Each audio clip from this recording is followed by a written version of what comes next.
The wind came first as a salt-stiff whisper, felt more than heard against her cheeks and the fine hairs lining her forearms. It carried the taste of weed and wet stone and the faint rot of a shore left long to itself, and Daenerys breathed it as if she could make the land itself move through her. The ship swayed around her slow as a breathing thing. Ropes creaked and the timbers murmured. Somewhere below, a sailor coughed and spat. Above, the stars thinned in the east and the line of night let a weak paleness through, just enough to show a low black skillet of coast on the world's edge, studded here and there with pinpricks of watchfires that behaved like eyes that refused to close. The dragons did not like the sea. Drogon crouched high on the foremast and clicked to himself, jaws working, white threads of spume clinging to the corners of his mouth where he tried to bite the wind. Rhaegal had taken the arch of the stern as his own and lashed it with his tail until the captain protested, then sulked with his wings folded in hard frowning lines. Viserion flitted restlessly from rail to rail, his pale hide catching what little light there was, a slender piece of frost against the night. They smelled the land before she saw it. All three had raised their narrow heads at once, nostrils flaring, long slit pupils dilating to drink it, and Daenerys felt their hunger as a tightness behind her eyes, the way you feel a coming cry. There was nothing she could do to ease that. They were growing quickly now, their shed scales piling like coin in a little chest Jorah had made for them. But they still wanted fish roasted black and fur, and bones soft enough to crack with needle teeth. The captain came to her with his cloak pinched tight under his chin against the damp. He had a Myrish nose, narrow and strong, and salt had crusted in white across it like weathered marble. "Another hour," he said in his accented low Valyrian, careful with his words around a queen who could finish a sentence with flame. "Two at most." The pilot nosed the shoals. Jorah hovered a step back as if he might shoulder between them should the need arise, his bear's shape made thicker by fur and leather. He hadn't slept. He never slept on nights like this. The movement of the ship didn't touch him. He had green eyes that belonged to a younger man when they looked at her, and to an old man when they looked away. "Planky Town," Daenerys said, and did not ask again if the place had a proper name. Planky Town was what they called it. The loose-limbed scatter of docks and raft houses and stilted sheds that clung to the estuary of the Greenblood like barnacles on a keel. It was not Sunspear and not a castle, and that was the point. She did not think the men who had raised the first boards had imagined a queen arriving by night to knock her knuckles on their doors. That was the better way for now. She would stand where the wind from the land hit her face and remember what it was to want quietly. "You might come ashore to nothing at all," Jorah said low, because the captain had retreated and the deckhands were pretending to find interesting knots to examine. "A cove and a few boats, perhaps a sleepy watch.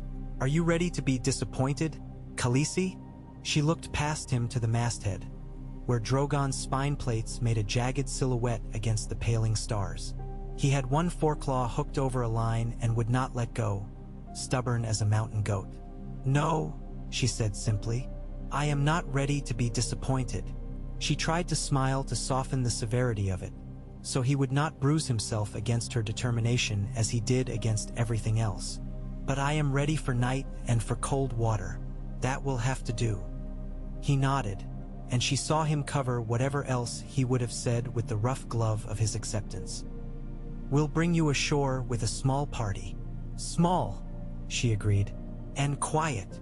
The little flotilla that had followed them from Lys and from ports that would not admit to their own names had fallen behind as the shoals turned the seaward reach into a patient labyrinth. Sailors stood at their bows with poles and muttered the language of silt and depth. The sea shushed at the sides of the hull as if warning them that the world was sleeping. A waiting bird lifted its head and regarded them, clever and disinterested at once. Daenerys thought of the first time she had seen a whale surface, a city rising smoothly from another, darker city. This coast felt like that, as if something huge was about to turn under the skin of it. Her hands had been cold since midnight, cold inside the wool that Jorah had wrapped around them like a father. She kept them on the rail and let the damp chew at her fingertips. The wood had taken on water and had the soft give of a living thing. She liked it better than the dry, brittle feel of interiors, of rooms with shutters and drapes that made the world smaller. She had spent her childhood being told such rooms were safety, and all they had done was make her into a secret. A queen in a box. None of that here. The air came as it pleased, and if it carried a slap of fish guts and the tractable stink of marsh grass, well, that was honest. It would be no worse than the perfume masks and oiled laughs of Karth, which had promised her names and had tried to tether her dragons with food and flattery. Regal hissed at something in the water, and she could not tell if it was threat or curiosity. He felt the world as a puzzle waiting for his claws. Viserion turned his head to her with that sidelong look he favored, like a wicked child caught at mischief. Drogon did not look back at all. "I remember a song about Dornish wine," Yora said without looking at her. "A very long song. It must be good." "Sing it," she said. "I don't sing," he replied, and for a moment she thought he was smiling. But then he pulled his hood tighter and was a bear again. "But I will drink it with you when we are ashore. And not before." He frowned. "If this is Dorne, if they have not shifted the coast while we slept. I could send one of them to look," she said, nodding toward the dragons. Yora made the face he always made when he thought she was teasing fate. She was not. She had learned that if she treated them as miracles, they would behave like miracles and ignore her. If she treated them like clever beasts, they would be clever beasts and sometimes listen. "No," he said. "Not yet. Wait till we are inside. If there is a horn on those cliffs or a bolt on a string, best not to show them anything to aim at." The pilot brought them on through water that grew paler and heavier with the smell of river. Daenerys' eyes had become good at finding shore places. She found 3 before they were truly there. One was a trick of light where the night's last piece of itself became a blacker smudge than its neighbors. One was a line of reeds that held themselves like soldiers. The third was what it was. A long, low ribbon of dock, dark and snarled like the roots of a tree, with a single torch stuck at the end of it as if to say the world continued past that point if you were bold. The pilot breathed out hard and the captain smiled and clapped him. And the ship went from being a house to being a nervous animal eager to nose for shelter. Men came up from below and moved in the practice pattern of men who want something very badly. Rope here, sail down, pole there, weight shifted. The clumsy boat rose and fell against the ship's side, and Daenerys could see the scum tracks where other boats had done the same. Plank to boat, boat to plank, the sort of movement she had taught herself not to fear. Drogon climbed down the mast as easily as a man sliding down a ladder, letting the claws of his back feet rip long curls from the wood. He landed with a thud that the dark swallowed. Regal flew, clever and silent. He seemed to like making shapes of himself against the sky. Viserion started to follow, then skittered sideways at a fitful gust and ended up in a tangle with a sheet that earned him a slap of sailcloth he hissed at, offended. Daenerys reached and freed him before he scorched it, and for a heartbeat he stayed under her hand as if he were still small and would take warmth from skin through cloth, and then he was gone, arrowing toward the place where the river made the air smell sweet with rot. They made the crossing to the dock in 2 boats, the second heavily laden with things no one could agree on whether to call plunder or supplies. Yora had wanted spears, but the Lyseni had spears that would fold if you asked them to go through anything harder than a good story.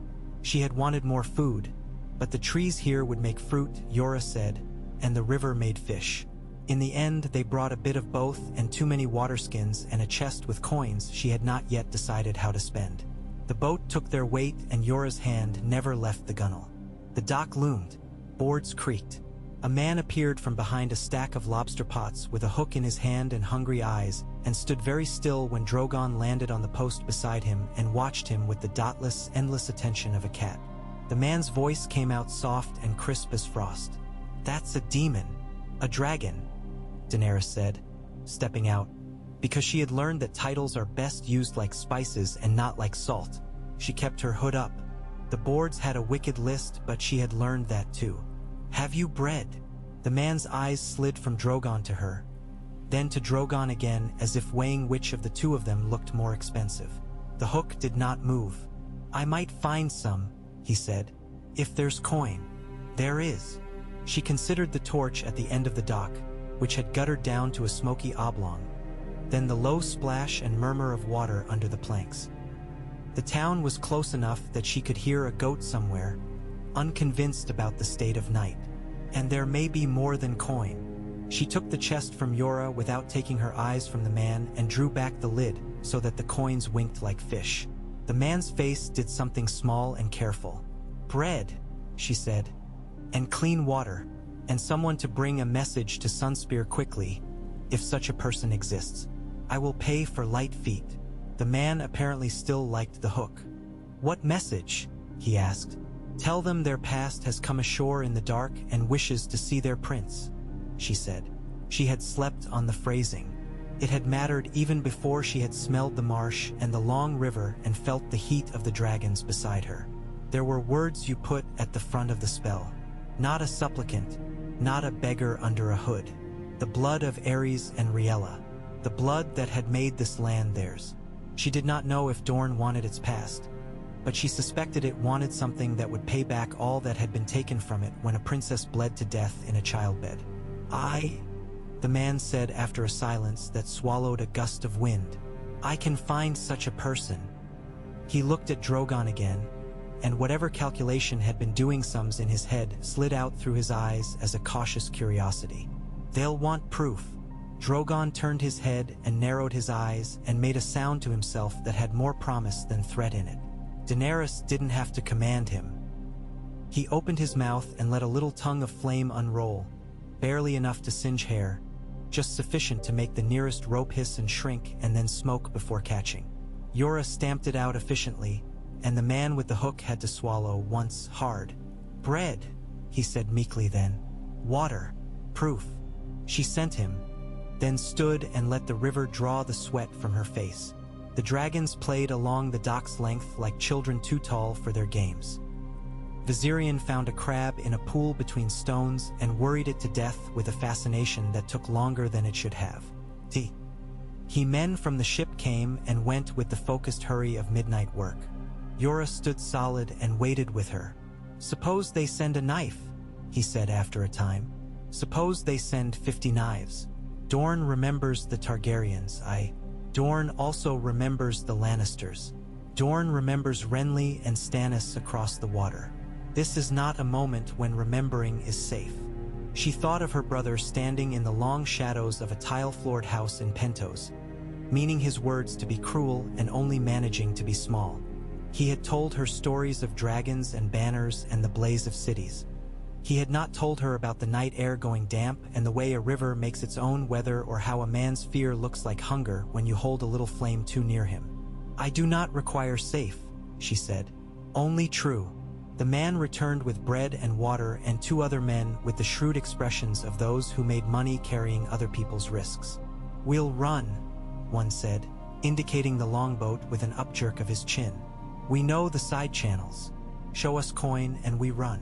He looked at her as if to decide whether the running should be away from her or toward. She showed him coin, and he knelt and counted it openly as if to display that he and the knight were honest in their fashion. Then turned and was a streak of muscle and careful feet along the boards, his companion close behind. They were not gone long, or else the stillness had learned tricks with time. Daenerys watched the torch burn lower and the shape of dawn stand up and stretch. She noticed that the plank under her left foot had a knotty hump that fit the arch of her boot nicely. She did not know what that meant about the day that would be made for her and the day she would make in return, and that uncertainty made her feel very young. The dragons settled more as the sky thinned. Perhaps they trusted the revealing light more than the dark.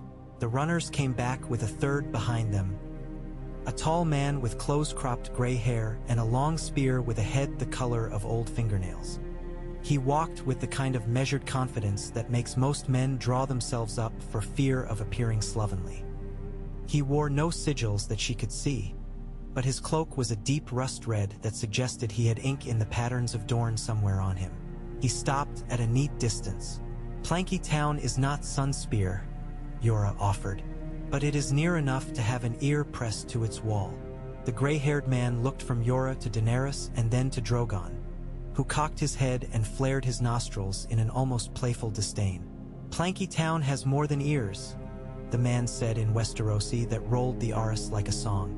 "It has eyes on stalks, a tongue that is never tired, and it has the memory of a place that has been burned and has no intention of forgetting how it felt. Then tell Sunspear, Daenerys said, lowering her hood. The damp air clung to her hair and made it heavier where it fell. She watched the man's expression shift. It did not shift very far. Tell your prince that Daenerys Stormborn of House Targaryen has come, as the sea promised her she would when she was a child in it, and that she wishes to speak of what is owed and what might be made new. You bring 3 witnesses, the man said, looking at the dragons. That is an odd number. We like odd numbers, some of us. They sit better in the mouth. They are not witnesses, Daenerys said, and found she could smile without making anything soft. They are children who must be taught better manners. The man's spear made a polite angle as he shifted his weight. I am called Ender Jordain, he said. I do small things for men who do larger things. I will be given a new name if I bring this to Sunspear and it turns out to be a joke that becomes a rage and becomes blood. He held her gaze in a way that measured her bone by bone. Do you think I want that name? She thought of Viserys' voice, dry as paper. Dornishmen are hot-headed and quick to quarrel. She looked at the man in front of her, his careful balance and the way he held his spear as easily as a rake, and decided her dead brother had not known many men outside of rooms. I think you want to be useful, she said. I can use you. He looked at her for a long breath, and then at last he inclined his head. Wait here, he said. If you desire safety, if you desire the truth that is not safe, come. He nodded up the run of dock where it turned into a town with a lot of edges. You cannot pass into Sunspear like water slips between the boards, but you can pass in a way that leaves less blood on the wood. They went with him. Yora's lips thinned, but he made no argument. He had learned that his arguments only made her more determined not to be guided like a mule. The dragons ranged ahead and above like shadows that had learned to go forward. They left streaks of heat in the cold that Daenerys felt as a prickling over her shoulders. Planky Town smelled of wet rope and tar and the faint Swedish trace of dried fish. Dogs regarded them with the unsettling intelligence of creatures that know the world better than men for the simple reason that they walk in it and do not try to shape it at every turn. A child with hair like a dandelion's made a circle with both arms and turned slowly, mouth open, to watch Viserion go over. Someone called for a woman named Lisa to close her shutters. No one tried to stop them. The town had learned to survive by letting everything pass through it like a breath. Ender led them to a boat like a piece of night cut into a long tongue and pushed it into a channel that had looked like a puddle until he parted it. Daenerys sat and the wood accepted her. The channel narrowed and widened again, reeds whispering on either side. The river smelt green and living, more alive than any market. The sun climbed to the point where its light had color, and the world went from black and white with a few grays to a scatter of paints. She watched the long flat leaves with their pearly drops and thought of when she had not known the words for these things in any language and had had to use her eyes and her hands. They made a day of it. Ender had said Sunspear could not be taken like water between boards, and she understood now. The channels were part river, part decisions made by men with long patience and longer attention. They spiraled around sandbars and deep pools where the water went dark and quick. They slid past small stilt villages that had no reason to wake for them. Sometimes a fish made a single sound like a sigh. No one spoke except when it was necessary to say pull or mind or low, and even then the words seemed to borrow softness from the water. She might have been only a girl then, with 3 ugly beautiful pets, except that she was not and never would be again. By mid-morning, the river had widened and the sand had taken a golden look that was not the gold that clings to a woman. The walls of Sunspear rose like the backs of beasts sleeping in the sun. They were not the tall, gaudy walls of cities that had chosen show over sense. They were low in places and high in others, thick where they needed to be, pierced with small, watchful mouths. The Tor sat where a king would sit if the king were a well-bred man who saw no point in crowding and glory but understood that one had to be somewhere. The air smelled faintly of citrus, an invisible sweetness at the roof of the mouth. Ender did not take them to the great gate. He did not take them to any gate she could name as a gate. He slid the boat into a shadow under an arch and then into a short darkness that smelled of cool stone and then into a courtyard where light fell in squares and the water made the sound of small domestic arguments with itself. He stepped out and stood, and men came and looked at him and then at her, and they did not move quickly and they did not move slowly. They moved like men who were used to making their minutes count. It was astonishing how that calmed her. She had known cities where the guards moved like dancers or like drunks pretending to be warriors. These men had no desire to perform.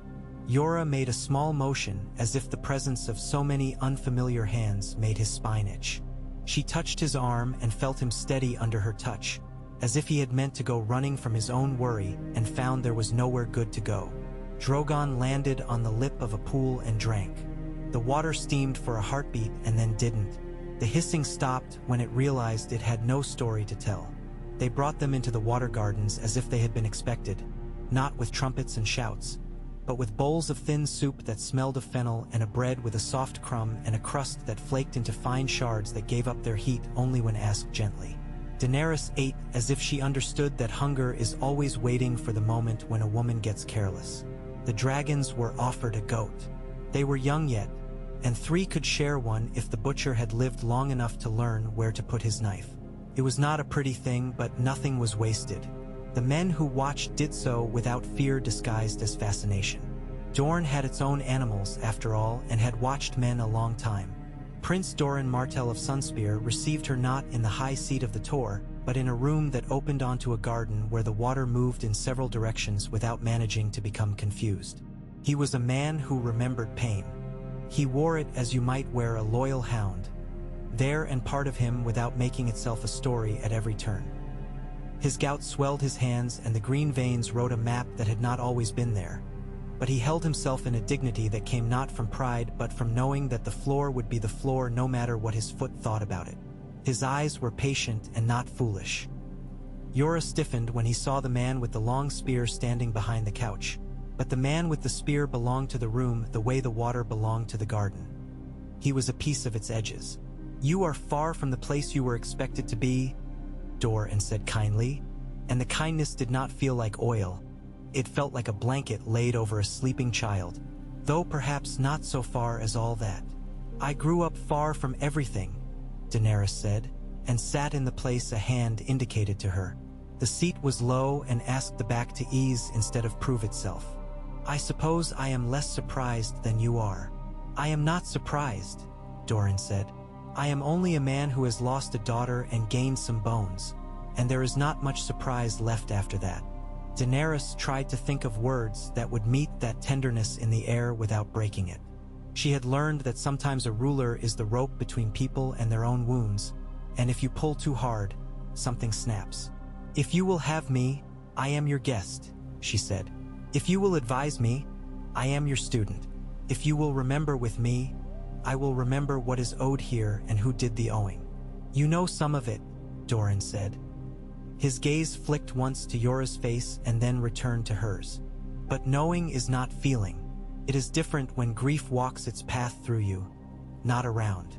"I understand a little," she said, hearing the plaintive note and setting her teeth against it. She had lost a husband and a son, and a brother who had been cruel and also had been her own blood, and that is never as simple as making a tally. She had lost the thin little hope that the world would not ask her to be large. Not enough to claim the right to speak for Elia of Dorne, but enough to know that the mountains swallow echoes and still return them. Doran looked at her with such careful attention that she felt as if she might become a bell. "You have her eyes," he said after a long time. "Not at the corners.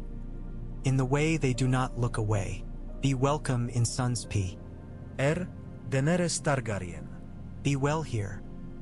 He inclined his head, and the man with the spear turned and left without making his absence busy, as if he'd been a thought that had finished itself. She slept then, finally, in a room whose shutters made light like thin linen and whose air smelled of water and a citrus that did not announce itself. When she woke, the dragons were sprawled on a tiled floor as if the sun had poured them there. Drogon, even in sleep, had one claw hooked through a hole in the tile. She pried it loose gently and then stood barefoot and looked at her feet and thought of the first time she stepped on hot sand and cried. She did not cry now. She dressed in a gown that had the white of a ship's belly and wore no jewels. She braided her hair herself because she did not know the hands of Dornish women yet and was not prepared to let unknown fingers behind her ear. Yora had already gone somewhere. Men do that when they are desperate to make themselves useful to walls. She lifted her hands and the dragons came like unworded prayers. They were voice and heat. They were the part of her that would not be told what she could not have. At breakfast, she met a girl with eyes the color of the olive leaves that pressed against the courtyard wall. She ate olives one by one, biting them neatly and spitting the pits into a dish without looking down. "You will forgive me if I say I expected better clothes," the girl said. "Not more expensive, just better. People like you usually look as if a seamstress has sewn them into their skin." Daenerys tasted one of the olives. It tasted of salt and oil and a bitter that made the sweet parts of her mouth stand up straighter. "I am not a seamstress's kind of girl," she said. "I am Daenerys. Myrcella is in the gardens," the girl said without introduction. "The princess sent her there to learn things that will not keep her from dying when men decide to make her death instructive. I am Arianne." Her mouth did a thing that would have been a smile if it had been less patient. "I am the sort of woman who cannot be trusted to do what she is told." "People say that about me too," Daenerys said, surprised into saying it. Arianne's look went quick and warm. "Then perhaps we will be friends. Or perhaps we will be wolves who bare our teeth and pretend that it is a laugh until it stops being a laugh. Let us see." She stood and came around and took Daenerys by the hand without asking permission and led her to a window whose shutters made the light into coins. "Do not be hasty here," she advised quietly. "Do not be long either. Dornish hours are not like other hours. They are like water. They go where they are pushed. Your father told me he was not surprised." "My father is too patient for this world," Arianne said with fondness and the faintest sigh. "He is a rock the stream runs around. I am the stream, and I hate it when the rock refuses to move." She looked at Daenerys for a moment as if seeing how tall she had grown since the last time they had shared a secret.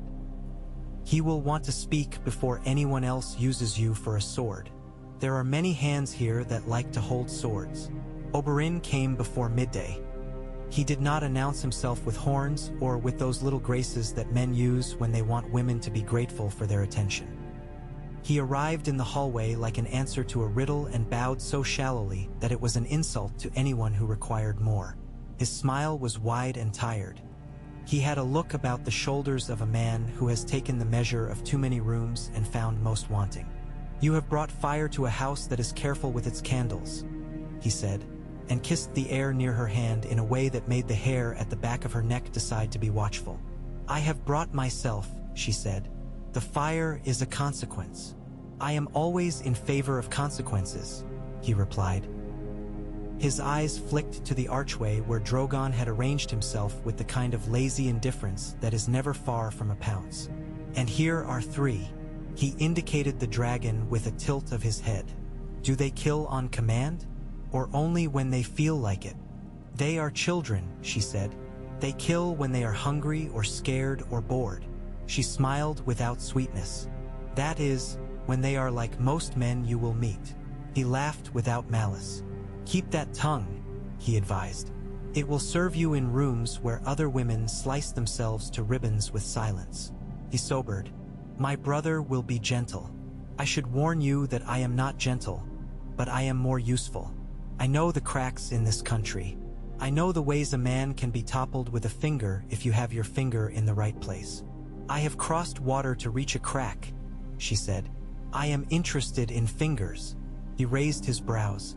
"And in whom will you place them?" he asked. "Renly is dead." He said it as if he were telling her the weather, not a tragedy that had rearranged 100 lives. "Stannis is on Dragonstone with a priestess who speaks to the flame. Joffrey sits in King's Landing like a child on a cockhorse, and his mother's hand is under him to steady him and to push him off if it comes to that. The boy wolf runs in the north and has sharper teeth than his father had. Balon Greyjoy thinks himself a storm, and Doran thinks."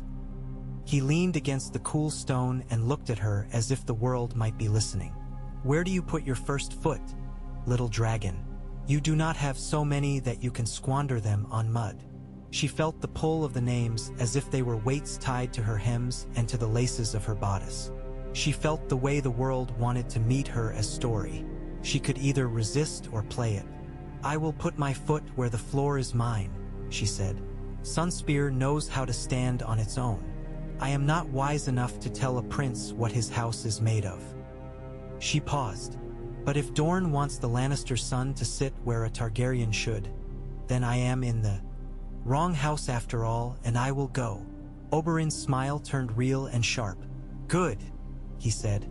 "You can be trusted not to take charity as if it were a necklace." He looked past her and his face changed slightly, softened in a way she did not recognize. "We are watched," he said, and the girl with the olive eyes peered around the arch and then came out, all innocence and teeth. "I have come to remind my uncle not to make promises he cannot deliver," Arianne announced, "and to say that the kitchens have oranges today sweeter than any you will taste after." "I remember a boy," Oberyn said. "He fell from a gatehouse and he cried for cherries." He sighed. "We are all children. We never stop wanting the fruits that do not grow at hand." He straightened and kissed his niece's brow with a tenderness that fit his mouth oddly. "Eat one for me then, for I am bitter today." "Are you angry?" Daenerys asked him, startled into asking it. It seemed like a question that would be a rudeness in a room with banners, but here the air made different rules. He shrugged with his whole body. "Always," he said. "Not always at once. Dorne is a patient thing. I am a branch that resents the shade." He inclined his head to her once with a punctiliousness that made it a gift and then was gone, leaving a scent of dust and sun. They did not mount her on a palanquin and parade her through the bazaar. She asked if she might see the gardens where the children learned to swim and count by plucking pomegranates, and a woman with a braid thick as a rope came to lead her without calling for a crowd. "Areo will walk behind us," the woman said. "He is the prince's shadow. He is very good at saying no when men try to make out of shadows whatever they like." Areo Hoda moved like a tree that had made a decision. He could have been the oldest or the youngest man she had ever seen depending on how the light decided to act. He carried his axe with an indifference that somehow made it more present, not less. "If you have enemies here," he said in a voice that had been trained to carry across training grounds and still not be raised, "they will try to meet you where the water is shallow." He looked at the dragons and she felt, briefly, pity for anyone who might attempt to find the shallow place with them. The water in Dorne is never as shallow as men believe. Children were splashing, brown arms flashing all together like a shoal. A girl with a piece of string tied around her hair flung herself face first into the water and came up grinning, her mouth full of water that she spat with relish. A boy who could not have been more than 6 took 3 steps into the pool and flopped on his back as if the water were a bed, and his nurse laughed behind her hand. The tiles had been set in patterns that made snakes and suns and the points on a compass. Viserion made a noise that was almost a coo and sniffed at a boy's wet hand held out to him, then sneezed a little smoke and nearly fell off the pool's edge in his surprise at water. A boy with hair blacker than Viserion's soot touched the dragon's neck with the seriousness of a priest. "He's warm," he reported, "and he smells like someone left a candle near a window. Take your finger away from his eye," Areo advised without severity, and the boy did, and Viserion watched him with the intense fascination of a creature that was surprised to find that life contained things that did not immediately require killing. Daenerys stood there for a long heartbeat that stretched. She felt very sharpened and very dull at once. The world arranged itself into layers: the water and the trees, the children, the guards, the girl with the olive eyes who never stopped looking, the invisible lines that ran from Sunspear to houses with other names. She knew without needing to be told that Dorne had already begun to think about how she could be set down on the map like a weight. She thought about how she would choose to sit and whether the table could bear her. They brought her to a courtyard after that where her name had already been whispered enough times for the stones to have memorized it. Servants moved like well-fed cats. Someone had set out a bowl of oranges and a knife that would not leave the skin ragged. A window opened to the street and the air smelled of sunlight on mortar. Yora appeared, bottle in hand. I have found a wine that does not taste as though it struggled too long to escape a cask," he said in Westerosi, in that slow, careful way he used when he was trying to pretend that he had not been nervous. "I also heard a man tell another man that the Lannister boys' small council is trying to decide whether it's better to pretend you are a rumor or to pretend you are a pest." "Which are we?" she asked. "Depends on the man," Yora said. He poured wine into cups the size of walnuts and drank as a peasant would drink on a feast day, deliberate, respectful of the thing in his hand. "If Tyrion Lannister is truly the Hand, he will want to turn you into ink. I imagine there is no safety like keeping a dragon on paper." "I do not belong on paper," she said. Yora looked glad to hear it, though he pretended he was troubled. He was a man who liked storms because he could put his back to them and be a wall. Long seasons of fair weather made him restless. "Dragonstone is a day and a half by sail," he said. "If the weather means to be kind. Stannis sits there with priests and a wife who eats sadness the way others eat fruit. He is more dangerous than the Crow Boy, but he might be more sensible." "I did not come to make sense to men who think crowns are hats," Daenerys said, taking an orange and cutting it so that the skin came away in a spiral. The scent was sharper than the wine. "I came to stand on my land and to be seen. I came to offer Dorne a chance to do something that feels like a memory set right." She paused. "If they do not want it, I will keep walking. You will not be able to walk alone. By noon tomorrow," Yora said, utterly without sarcasm. He nodded toward the gate where a boy in two big sandals had stopped to goggle at Viserion sprawled on the warm tile. "You are a tail now. You know how tails grow legs." She did. She also knew that tails grew teeth and ate their tellers. She set the orange peel down in a neat curl and the dragons nosed at it, then sneezed, affronted by their own clean disappointments. A raven reached King's Landing that morning with its legs peppered in mud. The man who unlashed its tube had fingers that turned the ribbon to a knotted flower when he was nervous. He had never seen the small council table from this side before, and it made him feel both important and as if he were naked in a cold dawn. He handed it to the eunuch because the eunuch always looked grateful in a way that made men calm. The eunuch read and passed it without his face changing to the imp, who smiled as if he had remembered an old joke that he had never quite understood, and then to the Queen Regent, who did not hide the way her mouth thinned when an unexpected possibility arrived at her table. The paper smelled faintly of fennel.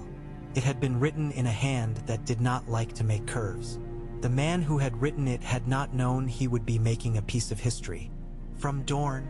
Cersei asked, not quite lifting her eyes from the words, because she did not like to show anyone, least of all a brother who made her small in his mind, that something had surprised her. "Or from Planky Town. There is a difference. Planks float. Stone does not. From a fishmonger with a brother in the prince's kitchens and an aunt who makes small pretty things with bits of glass," Varys said, his smile blank as a polished table. "Planky Town, to be sure. New puppets," Littlefinger murmured from his place, and toyed with the feather in his hat as if he were absent-mindedly brushing off a fly. "Or old ones that have long strings." "She brings dragons," Tyrion said mildly. He felt the word in his mouth. It was not like any other word. It behaved itself until your tongue was around it, and then it bit. "However small. Small dragons will grow," Pycelle observed, and was so proud of the wisdom of it that he didn't notice his beard had dipped in wine and stained like a beggar's hem. "Everything grows until it stops," Cersei said. She set the paper down as if it were a bit of lemon peel that had disappointed her. "I will not have mad men and mad girls from old books bringing kindling to my city. We have enough of our own to burn." She looked at her brother as if he were responsible for the world's inconveniences. "See to it. With ravens?" Tyrion asked drily. "Or with the king's express mailed curses? We do not have soldiers to send to Sunspear even if we wish to, which we do not. We have letters. We have coin that is already pledged to other miseries. We have wisdom," he sighed, "and we have ears." He looked at Varys, whose eyes had already dipped in a little ceremony of attention. "The ears are yours, my friend. You can tell me whether this girl comes with more than 3 small, badly behaved lizards and a delirium of self-regard. It has been some time since a dragon-fed delirium warmed Dorne, Varys said, and let the suggestion hang like an incense thread. They might find it bracing. He folded his hands as if he were about to pray. People forget that Dorne is a patient country with a long spine. It bends for no one unless it intends to snap back with interest. Tyrion, Cersei said, do not be clever. I cannot help it, he said, and did not look at her when he said it because it was an unkindness. He thought of the boy king, of how small and perfect his hands were, and how easily the world might break them or teach them to break. He thought of fire. He had been burned enough for one lifetime. He had worn armor you could not see and found it very heavy. I will write to Doran, he said aloud. I will congratulate him on his oranges. I will pretend to care about Myrcella's letters. I will suggest that if he wishes to dine at peace, he should not invite girls with knives to share his table. I will be gracious while being afraid. Cersei smiled then. Good, she said. See that you remember the fear. I never forget it, Tyrion said lightly. It keeps better than wine. At Dragonstone, where the sea broke itself so often that it forgot its old shape every hour, Stannis stood on a terrace and tried to look at the world and see a plan. He saw a series of large, unruly children playing tug-of-war over a toy and forgot to pretend they were men with wisdom. Davos stood beside him, his hand where his fingers were not and where they had been long enough absent to have become the absence itself, not an injury. He chewed his cheek thoughtfully. The Red Woman came later. She often came as you might expect a bird when you saw shadows swing. She said little and watched much.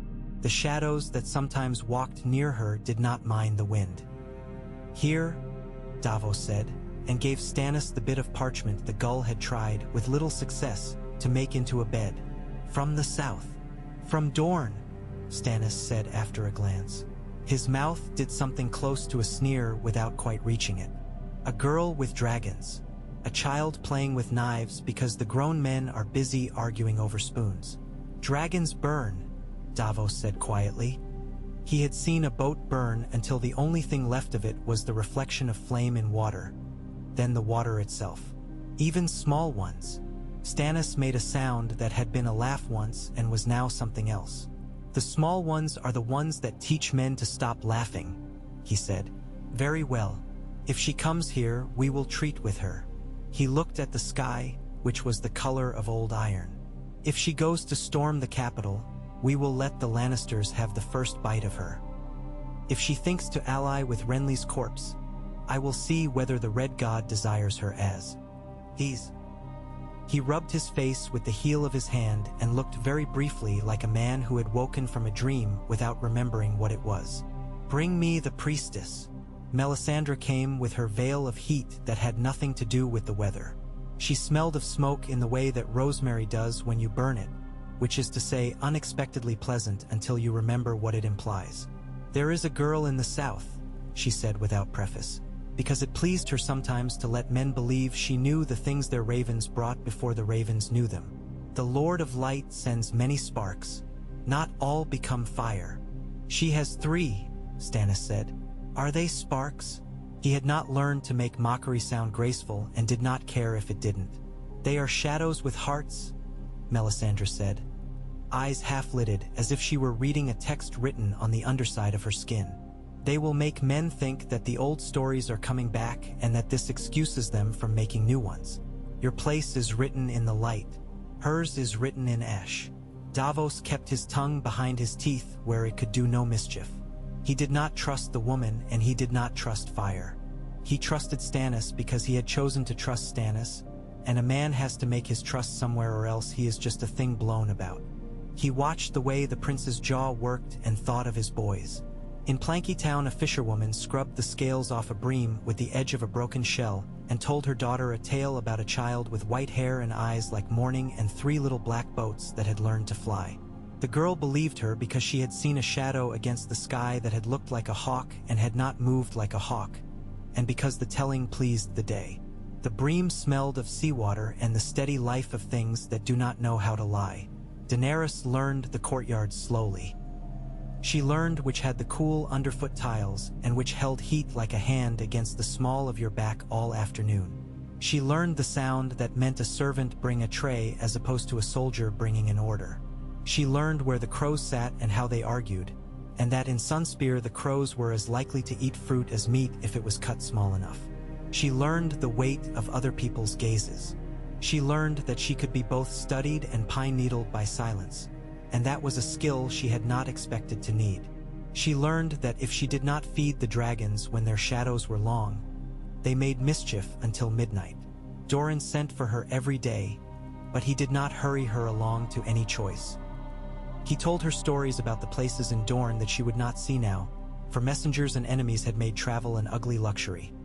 The salt road where the wind writes one thing in the morning and another by dusk, the little ravine where a trickle of water persists in summer where no trickle should, the village where the shepherd sows wildflowers into his sheep's wool to lift their smell. He had the sort of voice that turned even sadness into something you could hold without cutting your hands. He asked her nothing harder than whether she liked the mango or the fig better, but his eyes searched her face the way a man searches a map, not for what's there but for what he can make of it. "Why am I here and not in Old Town?" she asked him, one evening when the hour had thinned and words could sit easier. The lanterns in the garden made a white, clean flame. Viserion watched them and blinked, puzzled by fire that behaved. "Why did you not send me there, to scholars and to men who would spend a week deciding whether to write my name with 3 loops or 2? Why hold me where your enemies will measure me every hour?" Doran took a careful sip of wine and set the cup down full. "Because scholars do not decide kings," he said. "And because men who write names do not make them. And because I like to look at the things that will trouble me, and I prefer to do it without ink." He smiled wearily. "Also because my knees do not like the stairs at Old Town." She began to understand that that was the way of him.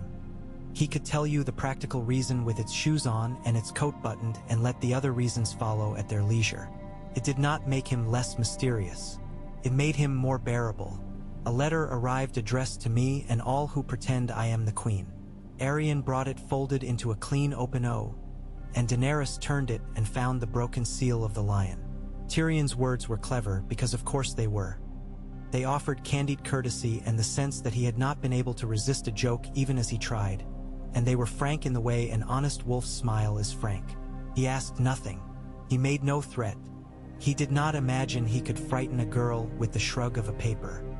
He did suggest that King's Landing liked its guests to announce themselves, and that if she were another thing, one more thing, to be fed, then they would consider the best way to do that feeding. He signed it not as a hand or as a son but as a brother, which she thought was either clumsy or careful, and either way it interested her. "You can see your own reflection in a man's letter if you read long enough," Arion said. "My uncle Oberyn says that most women read themselves in mirrors and think the mirror is the world. I say most men would rather look out a window. I prefer the taste of oranges." She popped a pip into her mouth and cracked it the way a bird does and smiled as if daring anyone to say it was unladylike. "What will you do with this?" "Put it in a chest with other small knives," Daenerys said. "I will keep it so that later I will know what men thought of me when I was still new." "Ink," Arion said, wrinkling her nose. "I do not care for the taste of it." Yora thought the letter was a map disguised as a jest. He traced lines across the table as if King's Landing WER. He laid out there for him. "He will try to pull Dorne apart from you," he said. "He will say he can keep Myrcella safe. He will say there is no debt." "There is always a debt," Daenerys said. She thought of Elia with her dark hair and her sweet hand and the children like eggs cracked open. "I am not the debt. I am the bill." Yora swallowed a laugh or a swallow. She could not tell which. He looked at her as if he had been waiting for her to stop disappointing him or perhaps to start. "When will you be a queen?" he asked softly, not as a challenge, but as the sort of wondering a man does when the sun sets and he has to decide whether to light a lamp. "Here? In this room with these bowls and this wine. When I feed my people," she said. "When I make this house stronger than it was. When I lie down and know that the night is mine as much as the day. When my name is something a mother can pray and not curse." She did not raise her voice. She did not notice that she had. Viserion lifted his head and made a sound that might have been a question. They took her to the roofs at dusk. Sunspear at night is a wavering, a shimmer caught in nets. The air cooled from the skin inward, not from the bones out, and the first stars came and found the places they had been last night. The sea was a moving darkness on which the island sat like a hand. She thought of her first night in the Red Waste, the stars like stones pressed into the sky and her throat a dry tunnel with nothing at the end of it. She thought of Karth and its perfumed rooms, of men who tried to make themselves into saints by doing away with desire and only managing to make themselves tedious. She thought of the small half-dead forest where the dragons had first learned to go for bigger meat, and of the way Drogon's shadow had looked on the ground like a piece of another world. She thought of Viserys, who had loved no place because none would love him back, and of how she had learned to love places so that they would have to love her. "Will the Martells fight for you?" Yora asked, because he had to say it at some point and he preferred to say it where the stars could hear and perhaps do something with it. "I do not know," she said. "I do not think fighting is something you should ask a house like a favor. They will fight for themselves. They will fight for Elia. They will fight for Dorne." She looked at him and surprised herself with the gentleness in her voice. "If they fight for me, it will be because I have made myself something that lives in that sentence among those others without breaking it." He drew in breath to argue and then stopped, because perhaps he had begun to see that she would not be turned by the old song of banners and vassals. He had been born into a world that believed an oath once spoken was a stone in a wall. She had been born into one that proved to her that oaths can be carried away like feathers if the wind has better stories to tell. A raven came in the night to Sunspear. It had flown through damp and desert both, and its wings were ragged. It shook itself on the windowsill of a small office where a man with good hands and a faithful temper was making the figures go in rows. The message was from Storm's End. It said Renly's camp had a rumor in it like a sickness. It said men had seen a shadow, and it had done a thing that made them forget the rules of night. It did not mention dragons. Daenerys found out at breakfast when Doran, looking tired in a way that made the lines around his mouth look like old roads on a map, told her gently that the south would be noisier than it had been yesterday. "Will they blame you?" he asked. He had barely touched his bread.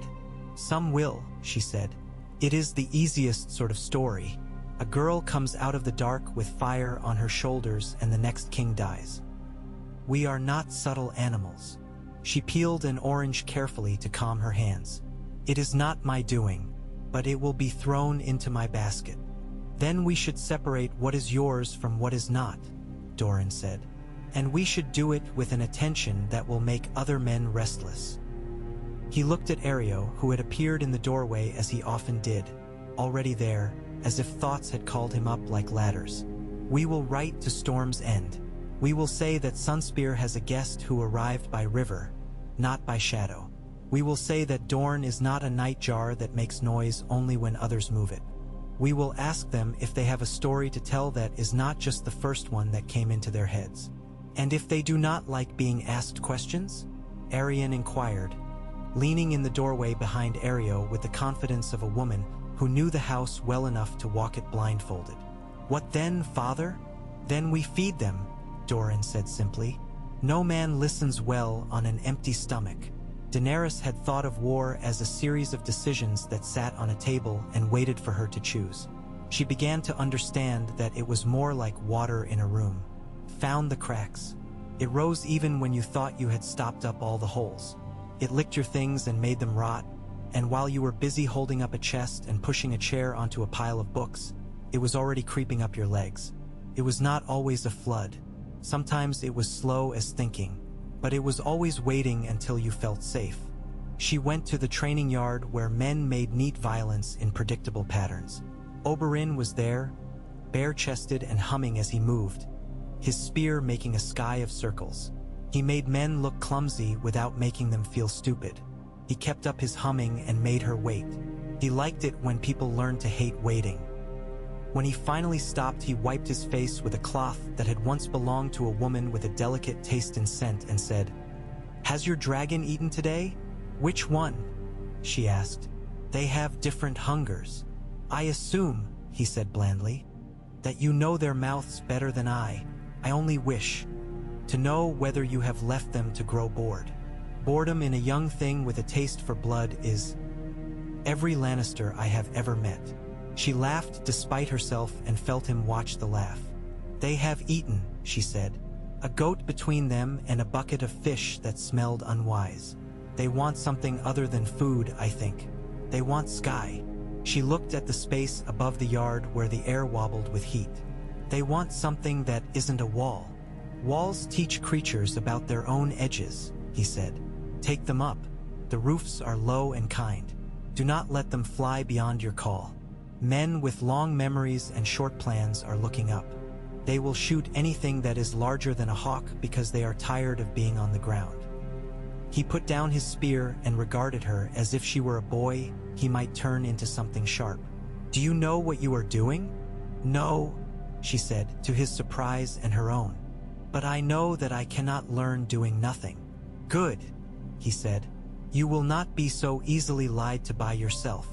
She took the dragons to the roof with Yora and two men who knew how to say no to crazy things and were old enough that they did not mind being called cowards if it meant they went to bed that night with their skins unperforated.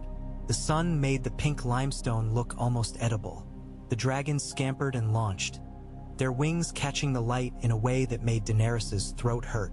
Drogon rose higher than was comfortable, and then seemed to remember that comfort is a thing you earn, and came down hard onto a parapet as if it had wronged him.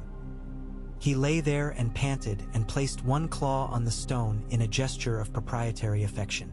Regal chased a pigeon until the pigeon did something intelligent and found the angle between two roof lines that was too narrow for a dragon but not too narrow for a bird. Viserion did not go after anything at all. He wheeled and looked and let the wind be a toy. "Keep them close," Yora said, as if she did not know that. "Make sure they hear you when you call. Never tell yourself they will come because you are you. They will come because the word you speak reaches something that needs to hear it. That is all." He spoke sense. He inched toward bossiness and then stepped back, remembering that she did not let any man act as though he were her father. She called their names in turn and they came. Tugged by a string, she had knotted into them with blood and meat and patience. When they landed, they made the tiles ring a little. 3 guards showed at the far side of the roof. They had not come to stop her, but to be seen preventing an accident after the fact. From the roof, she saw the narrow streets beyond the tor like ribbons pulled tight between houses. She saw a stand where a woman sold cloth with colors that tasted in her mouth as much as they looked with her eyes. She saw the river like a belt. She saw children carry baskets on their heads with a grace that would put queens to shame. She saw a man with a beard so thick he could have hidden a pigeon in it. She saw the way the city managed to be both low and full, as if it had decided that if it could not rise into the sky, it would simply spread itself out and not apologize. A boy in a shirt that had been washed to transparency tried to climb the outer step of the wall and got a face full of dragon breath from Regal that was mostly warm air and a little sulfur. He squealed and ran, then turned delightedly back with his arms flung wide, as if the fear had been a spice on his tongue and he wanted more.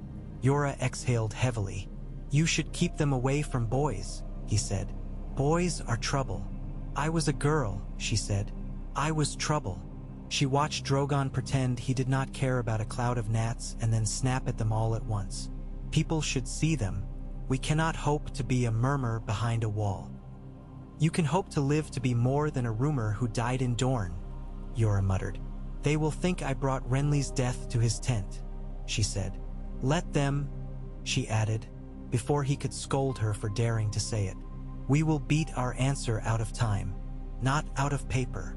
The first arrow sent at her dragons came at noon 2 days later.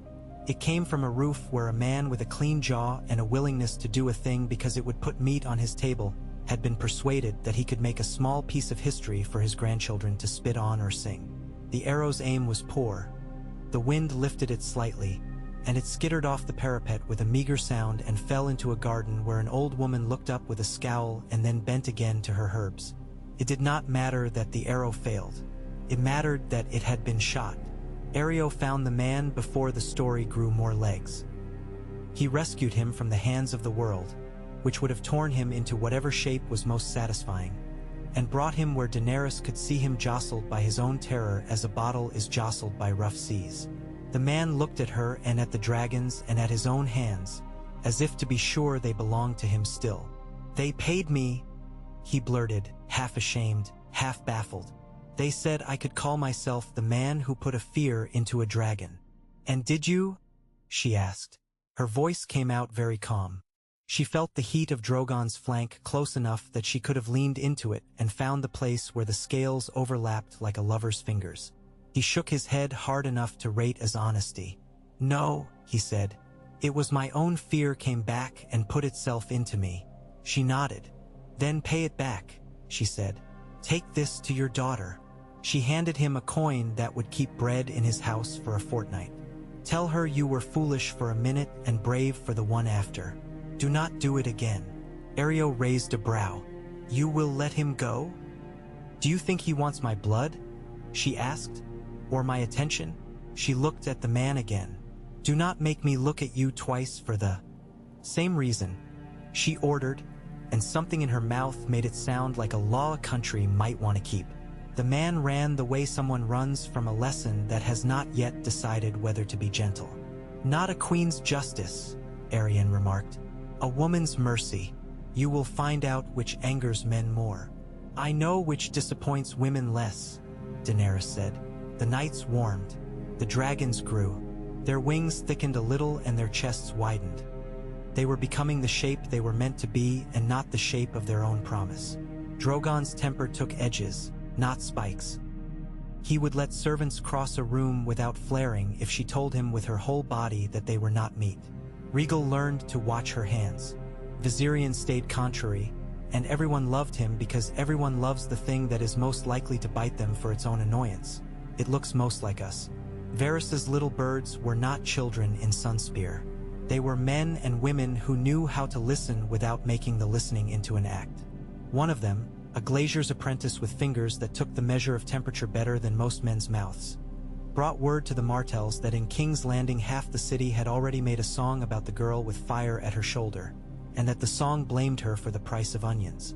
Another, a muleteer who preferred his mules to most people because they kicked because they meant it and not because it pleased them, reported that the second son of some house with Tidewater in its name had decided that the best way to impress a mother was to volunteer to go to Dorne and see if he could steal a dragon.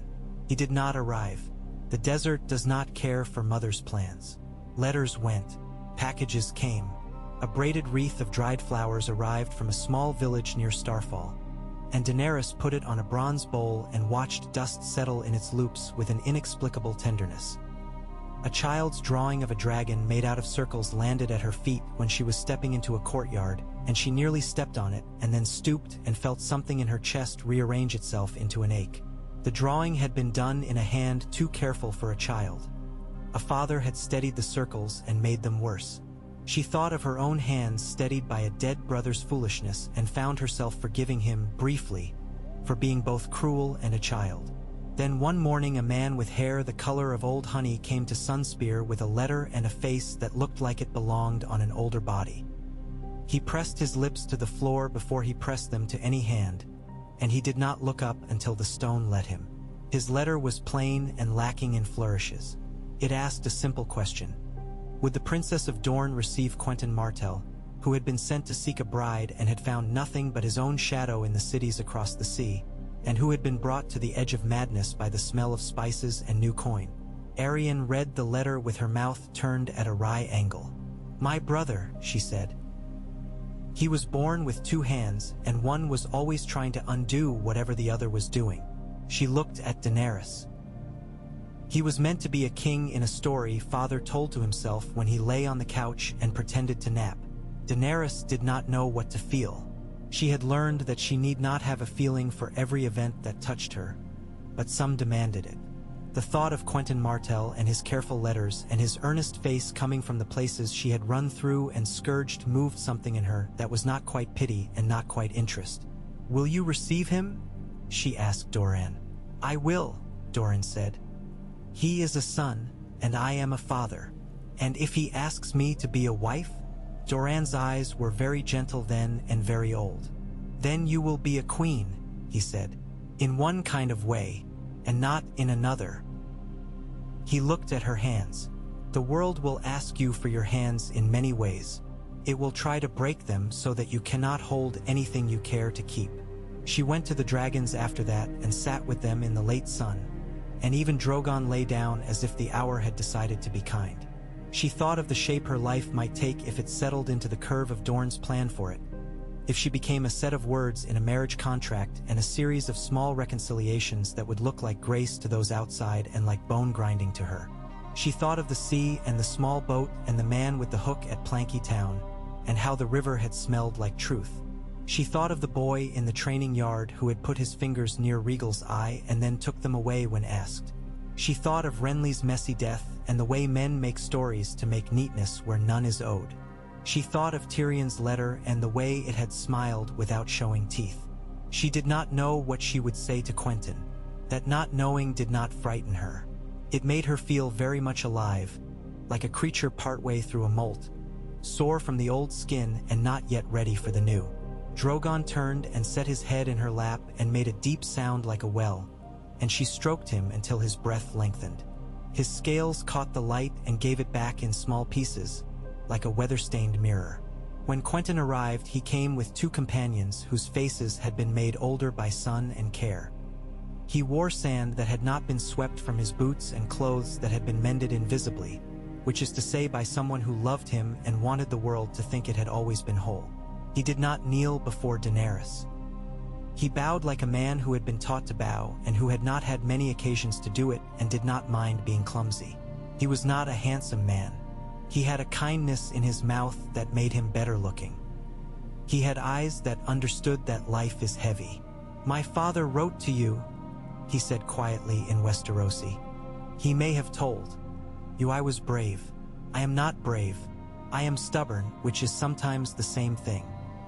He looked at her as if seeing all the things she could be and already making peace with not deserving most of them. "I have come to ask you to listen." "I will listen," she said. "Yes," he said with something like gratitude. "That is already a lot." He did not make promises. He did not tell her that he would make a world beneath her that would carry her without wobbling. He told her about the heat at midday on the roads to Volantis and the way a man can lose his mind to the clink of a coin on a counter, and about the way the last light makes cities into coins you cannot spend. He told her that he had not found her in the East because the East had been telling its own stories too loudly, and because sometimes the thing you are looking for gets tired of being looked at and goes to the place you did not think of. He told her that he would be a good husband, by which he meant he would not betray her and would not tire of her despite her strength. He told her that he would not be a king she could hide behind. He told her that if she wanted to stand, he would make sure the floor beneath her did not give way without warning. It was the best offer she had had from any man who wanted her in any capacity at all. "I cannot promise you I will not be cruel," she said, surprised by the words but not disliking them. "I cannot promise you that I will not choose the world over you if it asks." He nodded. "I cannot promise you that I will be able to forgive you all the things you will have to do to make the world fit your face," he said. "But I can promise to tell you when I cannot forgive it, and to keep eating at your table even then." They did not speak of marriage that day. They did not speak of children. They spoke of how the dragons flew when the wind came off the sea, and whether it was better to whisper to them as if they were lovers or to sing as if they were trying to remember a tune they had once known.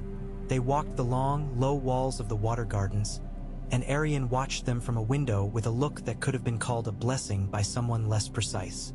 Yora returned with a face full of gray weather and did not say anything at all until he was asked. In King's Landing, Tyrion received a letter from Doran that thanked him for his concern and did not say anything he had not said while saying almost everything he meant. Tyrion thought of snakes and ladders and looked at the fire as if it might tell him a joke. He wrote a letter to Stannis that offered him an alliance he knew would be refused, so that the refusal would be louder than it needed to be and distract from other noises. He drank wine that had been poured in the wrong decanter. He wondered what dragons looked like up close. He wondered if you took one by the chin and stared at it whether it might do the same to you, and if in that moment you would be equal, both animals and both pretending otherwise. On Dragonstone, Melisandre dreamed, though she called them visions. She saw a woman with hair the color of old bones step onto a shore that smelled of oranges, and the woman's shadow was not like other shadows. It flickered when there was no wind. It grew as she walked. She saw men's mouths form the word queen and then bite it off like a string. She saw fire float on water and not go out. She woke with hunger in her mouth and went to the terrace and saw that the morning had decided to be very honest. She did not tell Stannis what she had seen. She told him only that the Lord of Light had not changed his mind about him overnight and that he should drink his tea while it was hot. When the first emissary came from the Reach, he came with flowers and a slow smile and the careful arrogance of a man from a garden that thinks itself the world.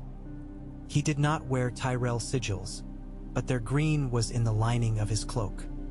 He offered a compliment to the water gardens before he offered one to Daenerys, which in Dorne was considered good manners. He said that the Reach had heard rumors. He said that the Reach was very good at making rumors into money or into compost. He said that if Daenerys Stormborn wanted bread in every belly from Sunspear to the Trident, she might find it easier to make that happen if she had Reachmen watching. Men who bring bread also bring knives, Daenerys said, and men who bring knives to a table sometimes forget to lay them down. Knives are only hard bread, the envoy replied with an airy mockery that did not quite hide the way his hands did not like not being able to rest on a thing. Hard bread is sometimes necessary. Bread is bread, she said, and did not invite him to stay longer than it took to drink one glass of wine and feel confused by it. In the market justice ahead of her, people began to do what they always do when a new thing arrives and does not immediately kill them. They made jokes and then they made uses. A woman selling eels said hers were the tailings of dragons, and that was why they were so good. She charged a copper more, and no one argued. A boy who had never once in his life seen a map correctly oriented began to draw dragons on the corners of parchment for sailors, and would have felt guilty about the fraud if he had had time for guilt in his day. A man who sold spears decided to display a spearhead blackened until it glowed and say it had done service in a dragon's mouth. And he looked very surprised when his lie turned into truth after a day because Drogon found his stall and sneezed. That night Daenerys stood on the terrace and listened to the sea saying the things seas say when they know that sleep will come and go like servants, and that the men in the houses will dream themselves brave. Yora stood back in the doorway, hands in his belt, watching the way her hair took the lambent guttering of the lamps. She did not turn. She said, "I will go to the Shadow City in the morning. I will walk there, and I will not be carried. You will be recognized," he said. "That is the point," she said. "If I am hidden, then I can be made into anything a man would like in his bed or in his newspaper. If I am seen, then at least the truth has a shape in it. Boys will throw stones to see if the fire goes out," he warned. "I will bring water," she said and smiled. Drogon rustled behind her like a heavy curtain, deciding whether to sway the other way. Morning took the edge off the air. Areo walked half a pace behind her where he could turn into a wall if the world suddenly became a spear. Arianne took her other side. Not because she wished to be a guide, but because she wanted to see the face the city would make when it tasted this new kind of sweetness and heat together. The people of Sunspear moved aside the way a flock of birds splits to make shapes in the air without ever colliding. Children watched. Men watched and pretended to be thinking about the price of olives. Women watched and remembered everything. A few men shouted for fun.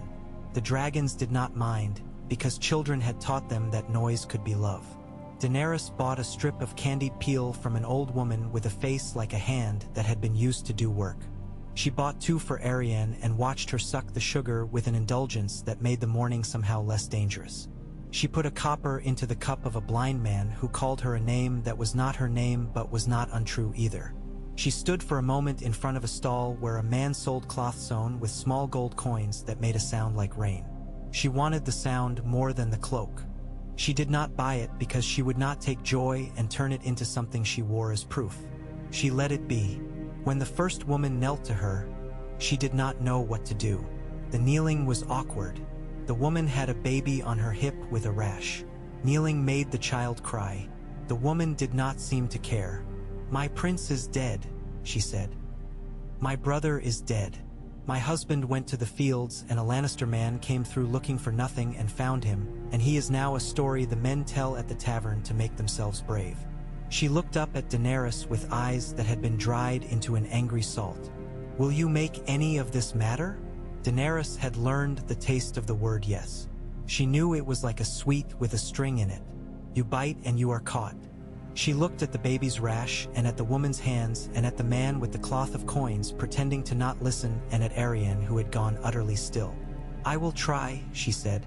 "I will keep trying until I have made a mountain of tries."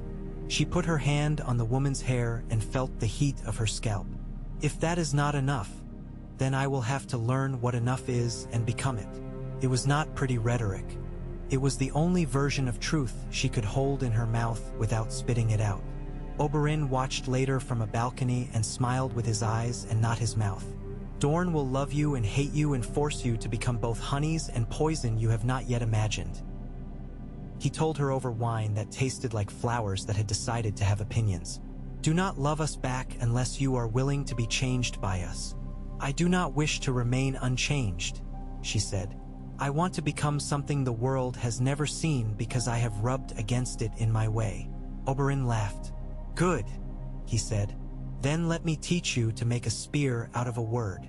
He taught her to count in Dornish the ways to say no that would keep a man close, and the ways to say yes that would send him away without making him an enemy. He taught her the rhythm of bargains. He taught her to let silence hang the way meat hangs in a cool room, until it is ready to be used. He taught her to swear by a thing if she had no intention of keeping the oath if the thing itself turned out to be rotten. When a letter came from Riverrun, it came wrapped in plain linen, as if it were a loaf to be carried to a neighbor without ceremony. It spoke of the young wolf making kings out of the men who had names that had been known since sheep were first driven down the hills in spring, and it asked a question: will you be the fire that drives the smoke over the river, or will you be the smoke that makes the fire's work visible? It was signed with a hand that had learned to write after learning to ride. Daenerys sat with it and with the sound of Viserion's claws against tile and felt the tug of the world. "I do not want," she told Jorah, "to tie my life into knots made by men who cannot imagine a woman who stands alone." "Then do not," he said.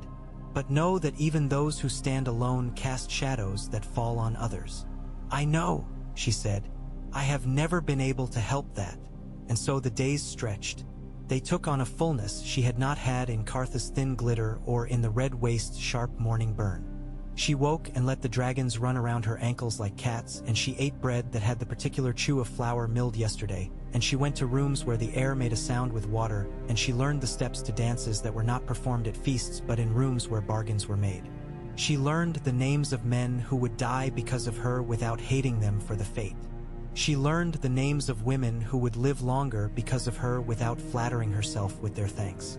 She stood on the wall one evening when the sea made a sound like someone shushing a child, and she held a letter from Tyrion Lannister that said, simply, that a raven had brought him a single black feather that had fallen from a bird that was not a bird, and that sometimes he dreamed about flying, and in those dreams he woke before he fell.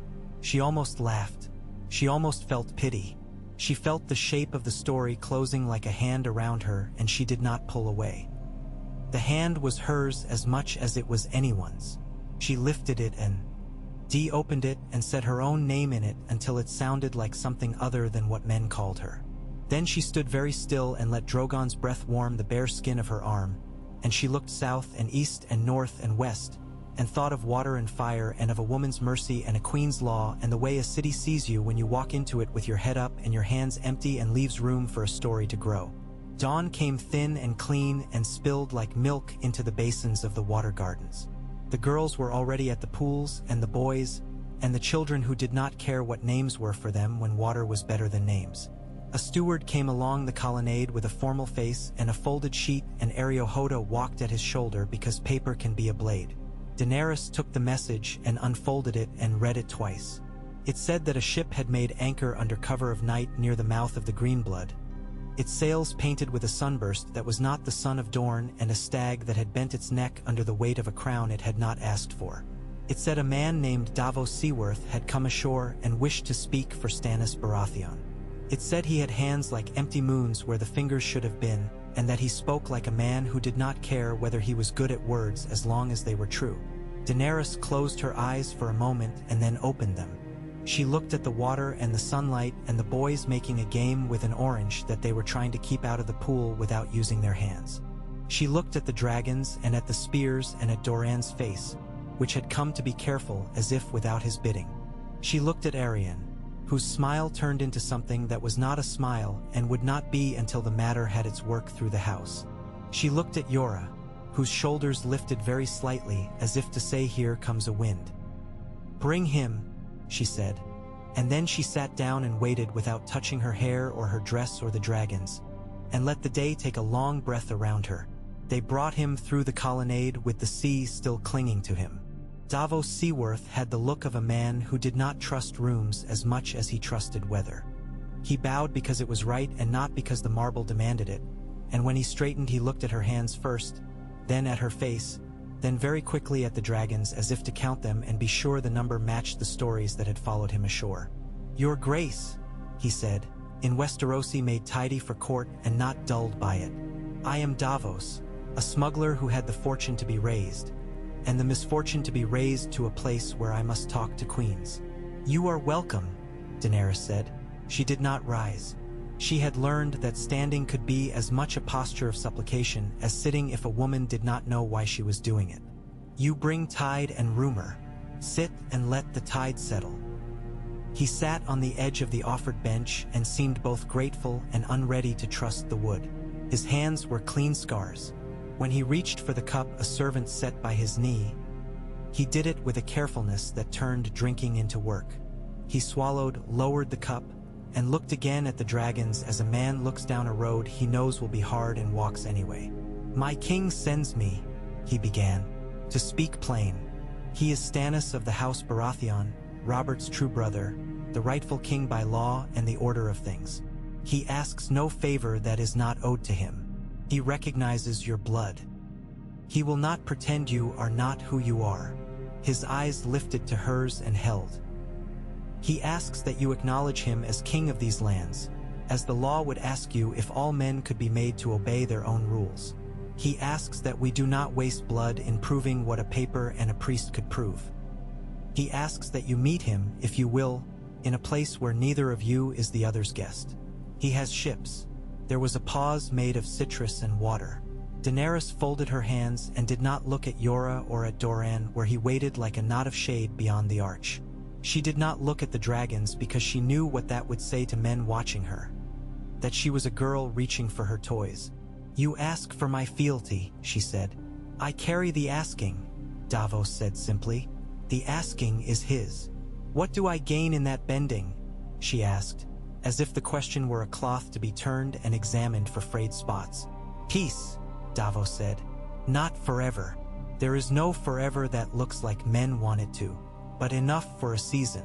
Ships, soldiers who have learned to stand in a line and not flee when fire passes over it." He nodded, acknowledging what he had said. "A friend who keeps his word until it breaks his bones to do it." "And what does he gain?" Davos did not blink. "Your dragons. Not to own, to fight alongside. Is that different?" Arianne asked softly from the shade, and Davos's eyes flicked once and set her as a person and not an ornament. "It is," he said. "Owning makes fools quicker than wine does." Daenerys leaned back. The tiles pressed a cool pattern into her palms through the thin cloth. She thought briefly of a girl in a small room in Pentos, trying to decide which ribbon would please a man who had decided her life. "Your king is married." "He is," Davos said. "He loves his wife as a man loves rain in a dry season. When it comes, he is grateful. When it goes, he works." He let the little smile die quickly. "He is a hard man. He is not a cruel one by design. But men who keep rules sometimes have to decide whether breaking them saves more men later. He will break what he thinks he must. He will not break for his own pleasure." Daenerys thought of the shadow that had gone through a tent and made a king into a story. She did not think Davos had known about that. You cannot hide knowledge from a man like that in his eyes. It leaves a different sort of scar than the ones on his fingers. But the knowledge had walked with him the whole way here, whether he knew it by name or not. She decided to ask him for a smaller truth first. "Do you have children?" she asked. He looked startled and then set the startle aside. "I do," he said. "7 sons once, fewer now." He spoke the last 2 words as if he set stones down carefully at a grave. "And a wife who thinks I was better before I had a room like this to stand in, which is a kind of truth that has to be let into the room or else it will come through the window. And this king you serve," she said, "he asked you to cut off your fingers. You lived. You served him still." "I smuggled onions into a castle," Davos said, and his mouth twitched. "Some men think that is a small thing. Saved lives. The king took my hand for the law I broke. He gave me a house for the lives I helped save. The 2 things sit together. I cannot forgive the one and I cannot refuse the other." "This is the honest man you send me," Doran said, at last stepping out of shadow into the clean lines of the colonnade. He spoke as if he had decided to hang a different tapestry for a day and see how the light fell on it. "I am Prince Doran. You were a smuggler." "Yes," Davos said with respect that did not slide into groveling. "And a knight when it pleased a king to name me one." "Titles come easier to some than to others," Doran murmured. He looked at Daenerys. "Shall we hear terms we might actually be asked to swallow? Our friend says the words that make a room behave itself. But words like king and queen and rightful and law have changed their clothes often the last 2 years.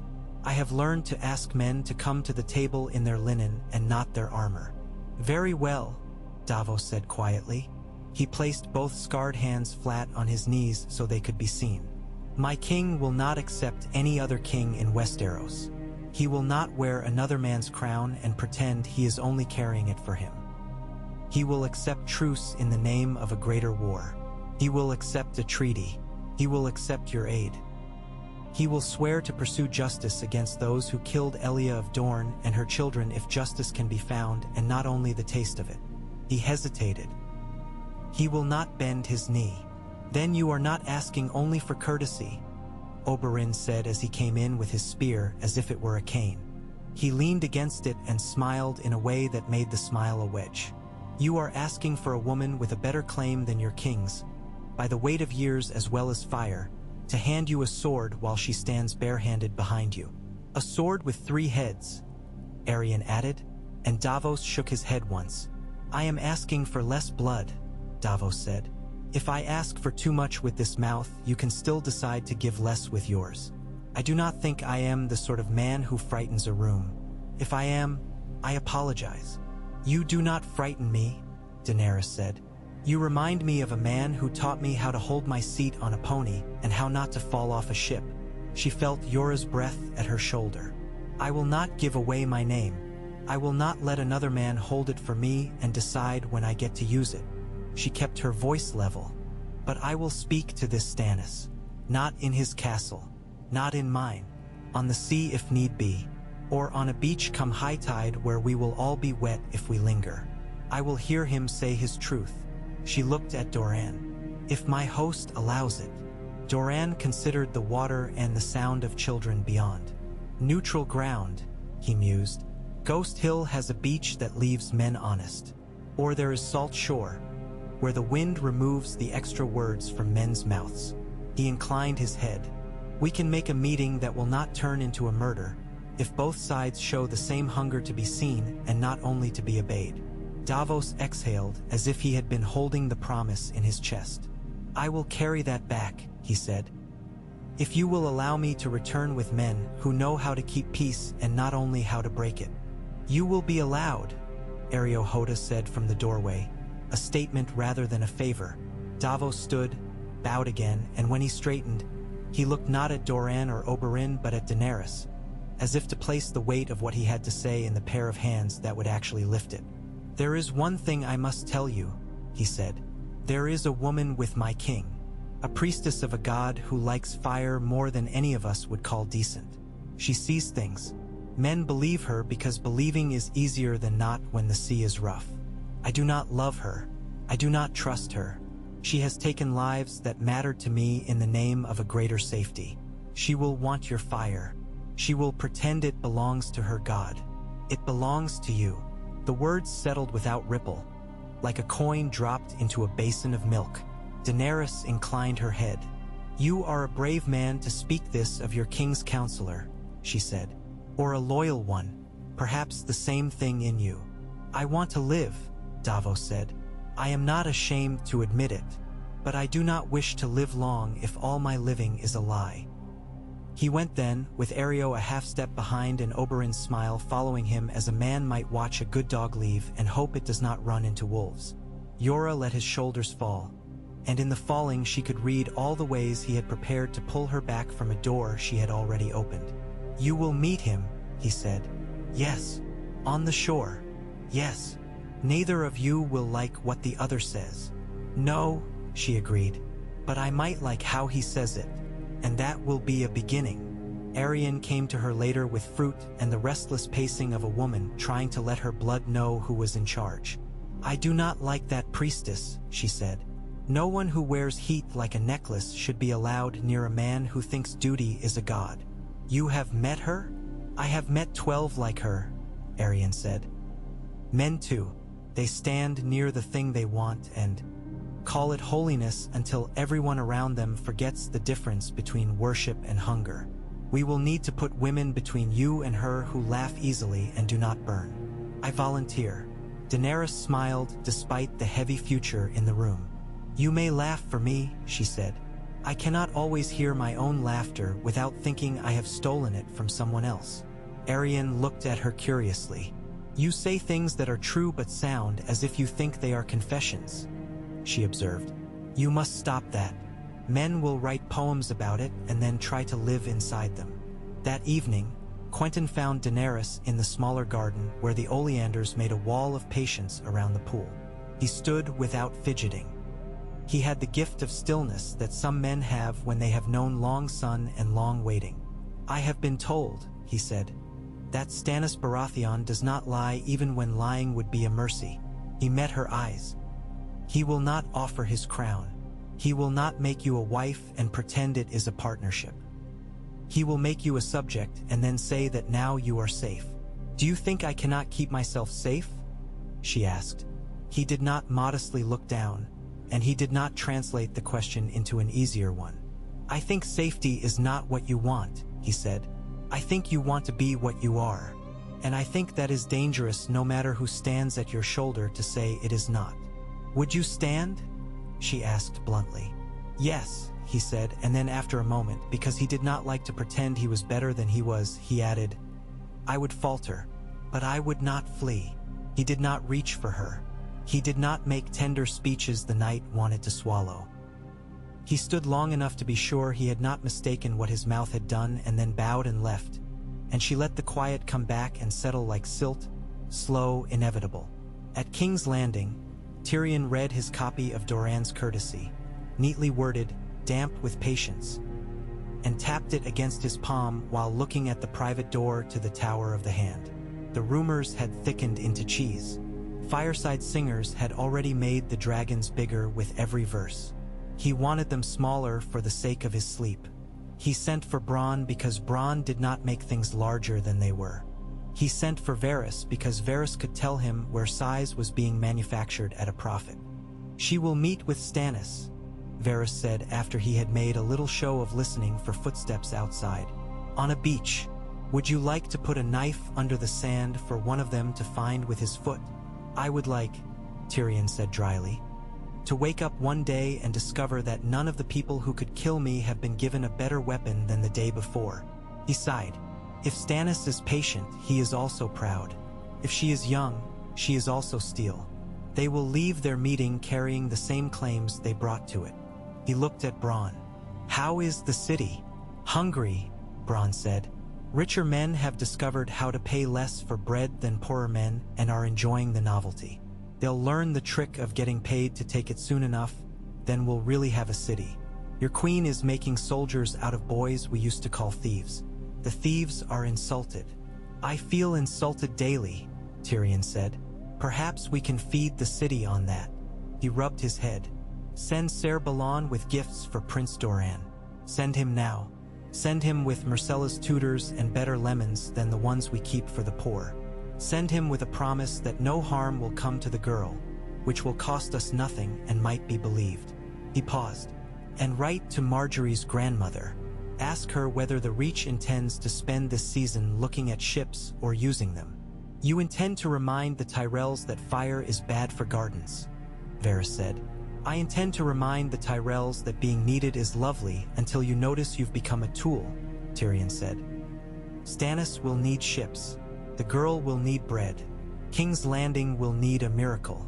The Reach can provide all three and by themselves a story that ends in scent and silk. Or they can watch and be forgotten. He looked down at the letter again. Sometimes I think the gods have decided to stop inventing new problems and instead will keep trying old ones until we learn to solve them without fire. In the shadow of Dragonstone's carved dragons, Stannis listened to Davos' report. The wind off the sea made the torches sputter. Melisandre stood near enough that the warmth of her felt like a statement. When Davos finished, Stannis' jaw kept its line and his eyes went to the horizon as if he could see the beach door and had lent them for an hour. She will meet, he said. Good. He did not say much more. The things he did not say often did more work than the words he spent. He turned to his red counselor. You have advice. She will bring fire that does not belong to the Lord, Melisandre said. But all fire belongs to the Lord, whether men know it or not. We will go. We will see whether the light finds her a vessel or a tool. Davos held his breath while the air tipped toward the priestess. With your leave, sire, he said. I would bring men who can say no if the day decides to become something we did not plan. You will bring men who can row, Stannis said, and keep a steady hand. He looked at Davos for a long, steady beat. You will keep your tongue when the Red Woman speaks. You will keep your temper when a girl with a sword in her mouth says things that make sense in rooms and not on roads. He shifted his weight and looked out at the black water again. I will keep my pride if she keeps hers. That is the most we can do without ruining the day. Daenerys spent the day before the meeting walking. She walked along the river where the reeds made a music of their own and men in small boats called to one another without raising their voices. She walked in the market where a woman sold quince preserve. With a hint of pepper and suggested that pepper made men loyal, which was either a joke or an old truth. She walked in the training yard and watched Oberyn spar with a man whose mouth had been broken once by a heel and had never quite gone back to the way mouths prefer. She stopped at the pools, where Myrcella sat with her ankles in the water and her head bent, reading a letter from home that smelled of dust but tried to smell of roses. Do you miss them? Daenerys asked, sitting beside her and making no demand for eyes. I miss what I am supposed to remember, Myrcella said frankly. And then I stop and try to miss the rest, and it does not come. She lifted her head. I make a better Dornish girl than I do a Lannister, but that is because Dornish girls are allowed to swim before breakfast. You are good at telling the shape of things, Daenerys said. Your mother would hate that about you. I think she does, Myrcella said with the cheerful cruelty of the young. I think she loved Joff most because he looked like a Lannister when he wanted to be, and like nothing at all when he wanted to be cruel. People can do anything with a blank space. They can pretend it is a mirror. She tucked the letter away under her skirt and patted it as if to make it behave. If you are a queen, will you be clever? If men let me be, Daenerys said, and Myrcella laughed. They will let you be clever as long as they think it is their own idea, she pronounced. I have learned that much. Ariohoda chose the men for the beach as a cook chooses onions. Firm, without rot, the sort that carry their own weight in a stew and do not turn sweet when they should stay sharp. He walked Daenerys to the boat and did not say that the sand today had more small shells than yesterday, or that the tide would reach the third rock if men argued. He said, We will keep the space around you clean. Arianne wore a plain dress and kept her hair bound. She brought nothing with her but an appetite to watch and remember, and she did not apologize for that appetite. Yora brought 3 arguments he would not make unless the day demanded them and the patience to stand silent. Quentyn brought a letter folded in halves and thirds, a map he might or might not show, and a look that said he had already decided to live with disappointment if it came and to keep walking. They found the place Doran had chosen just before the sea decided to own it again. Flat and wide, with a wrinkle of rock that would give their backs a lean. The sun was honest and the breeze did not try to hide. birds worked at the edge of the water where small things that make a life had been left behind by the last tide. The boats were already out, 6 of them. 2 red wine-painted ships had been sighted far off at sea at dawn, as if the Reach had decided to put its eyes where it could claim innocence if asked. Davos came ashore with 6 men in battered mail that had been rubbed clean and a man with an expression like a ledger, Shireen's maester, his chain neat as a promise. Stannis came last. He stepped into the shallows like a man who had decided that if the sea wished to suck him down, he would make it work for its meal. He was not tall and not broad, but there was something about the way his body held itself that made even the rocks give him space. He stopped 10 paces away and bowed as a man bows to a rival whom he will have to fight on another day. Melisandre came with him, unhurried, heat trailing her like a thought you cannot shake. "Stannis Baratheon," he said. "King. Daenerys Targaryen," she said. "Queen. None of us has the chair," Stannis said without heat. "We can leave off the game on the sand for an hour." "Agreed," she said. "Speak." Davos stood back. The maester looked tired of the world's fondness for repetition. Melisandre stood where the sun could catch her hair and make it look like something other people had set on fire for her. Areo set his men so that they could lift without looking like a threat that wished to be put to the test. Stannis did not waste a breath on small shapes. "I will take King's Landing," he said. "The city is weak. Its ruler is a boy the wrong men love. Its stores will not feed it past a long month." He touched the hilt of his sword with 2 fingers and took his hand away. The gesture was habit, not consideration. "You can help me make it quick. Your dragons can eat ships. Fire makes men remember how breakable they are. I do not need you to kneel," he added, and the admission cost him a small private coin. "Today, I need you to keep men alive who would otherwise be dead because we made them hold a gate long after its fate had been decided." "And what do you give?" she asked. "I am no sellsword." Her eyes went to his hands. He wore no jewels. He wore the color of storm, not of a crowned stag. "I give justice," he said. "For Eddard Stark, for Robert, for the matter at the Trident, for Elia if a sword can be found to fit that wound, for you if men bring their knives. I give the order of a world where law is not a woman men empty when they wish to feel better about themselves." He glanced at Melisandre once as he said it and was not easy about the glance. "I give an end to Lannister rule and the start of a rule that does not flatter itself." Melisandre's voice was soft and cut like thin glass. "He gives the light, and you, child of ash, you bring a light that has not burned in this land since the world remembered how little we are. All flame is the same. It wants a body to live in. Let it live in you and in him. Let it be one life. Let it be one war."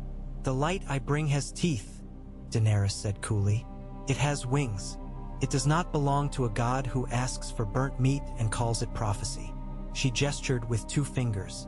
Drogon came closer, a dark slope of shadow and muscle, heat rolling off him like a low summer fire. He lifted his head and looked at Melisandre, and where his gaze fell she seemed to become more clearly herself, the way a candle wick suddenly shows in the center of a flame. She did not step back. "You speak of justice," Daenerys said to Stannis. "Justice is a word men love because it tastes like iron. I will speak of bread. I will speak of water. I will speak of what men do in the dark when no one is there to keep their hands honest." She folded her arms. "If I put my dragons over your ships and your men, I will ask for more than thanks. I will ask for names on paper in rooms where no god will be called on except the god of ink. I will ask for your word when it is not convenient." "I keep my word when it is not convenient," Stannis said, a flicker of anger making his voice momentarily warmer. "If there is convenience in me, I have not found it." "Then you will say it," she said. "You will say that after the boy with the crown is pulled from his mother's lap, after the lions are driven to their hills, the thing that sits the chair will be weighed, and not only by banners. You will say a woman's name without choking on it." "I will say it," Stannis said. Melisandre's red mouth thinned. "The Lord of Light has written." "He has written nothing I can read," Stannis snapped. Eyes still on Daenerys. and for a heartbeat the king looked slightly less like a sword and slightly more like a man falling asleep by a candle as it gutters and says the same prayer over and over. He recovered himself. "I will say it," he repeated, "and I will say this too.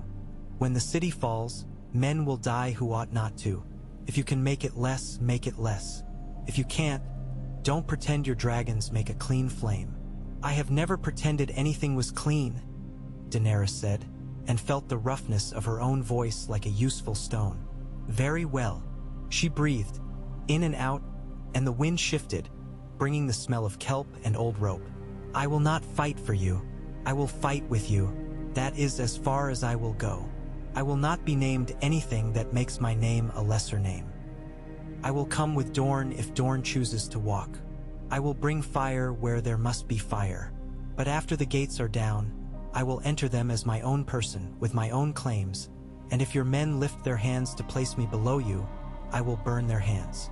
Davos closed his eyes briefly, not in prayer, but like a man deciding whether to drink seawater and live a little longer at a price. Stannis stared at her for the long time it takes a man to decide whether to bend part of himself to keep the rest unbroken. He nodded. "Agreed," he said. "Put it on paper," Doran said pleasantly from behind Daenerys. He had come up so quietly that even Areo had to turn his head to measure how. 2 copies, perhaps 3. Melisandre's laugh was a brief flame. "You cannot bind light with ink," she said. "No," Doran agreed, "but you can bind men. It is less glorious, but more reliable." They wrote with the flat instruments of legality on a plank they set on 2 stones. The maester's hands were steady, though a gull cried over his head and dropped something half-dead in the water. Stannis signed in his sharpened hand. Doran wrote his name with a grace that made even oath words look like hospitality. Daenerys set her name down with the careful, straight-line script a girl learns in a house where mistakes are paid for in the back of a hand. Davos watched the ink dry and tried to ignore the fact that it looked like blood until it turned brown. Melisandre stepped closer to Drogon then, as if to make a private experiment. "Fire," she whispered, not to him but to the idea of him. "Do you remember the first fire? Do you remember standing in the place where there was no air and finding that you did not need it?" Drogon hissed. It was not the loud, showy noise he made when he wanted a boy to drop a stick. It was a thin sound that made the hair rise at Davos's nape without his consent. The priestess smiled, not moved. "You know me," she said. "All fire knows itself." "No," Daenerys said, very soft. "He knows me. That is the difference that matters." She put her hand on Drogon's neck and felt the minute adjustment of the scales as the muscle shifted underneath. Melisandre's eyes lifted and met hers. There was no victory in them and there was no defeat. There was a calculation with the numbers hidden. They set the day. 7 days hence, ships from Dragonstone and long hulls from Sunspear and from the gravel shoals close by Ghost Hill. They would harry the galleys that fed the city. They would set the bay to boiling.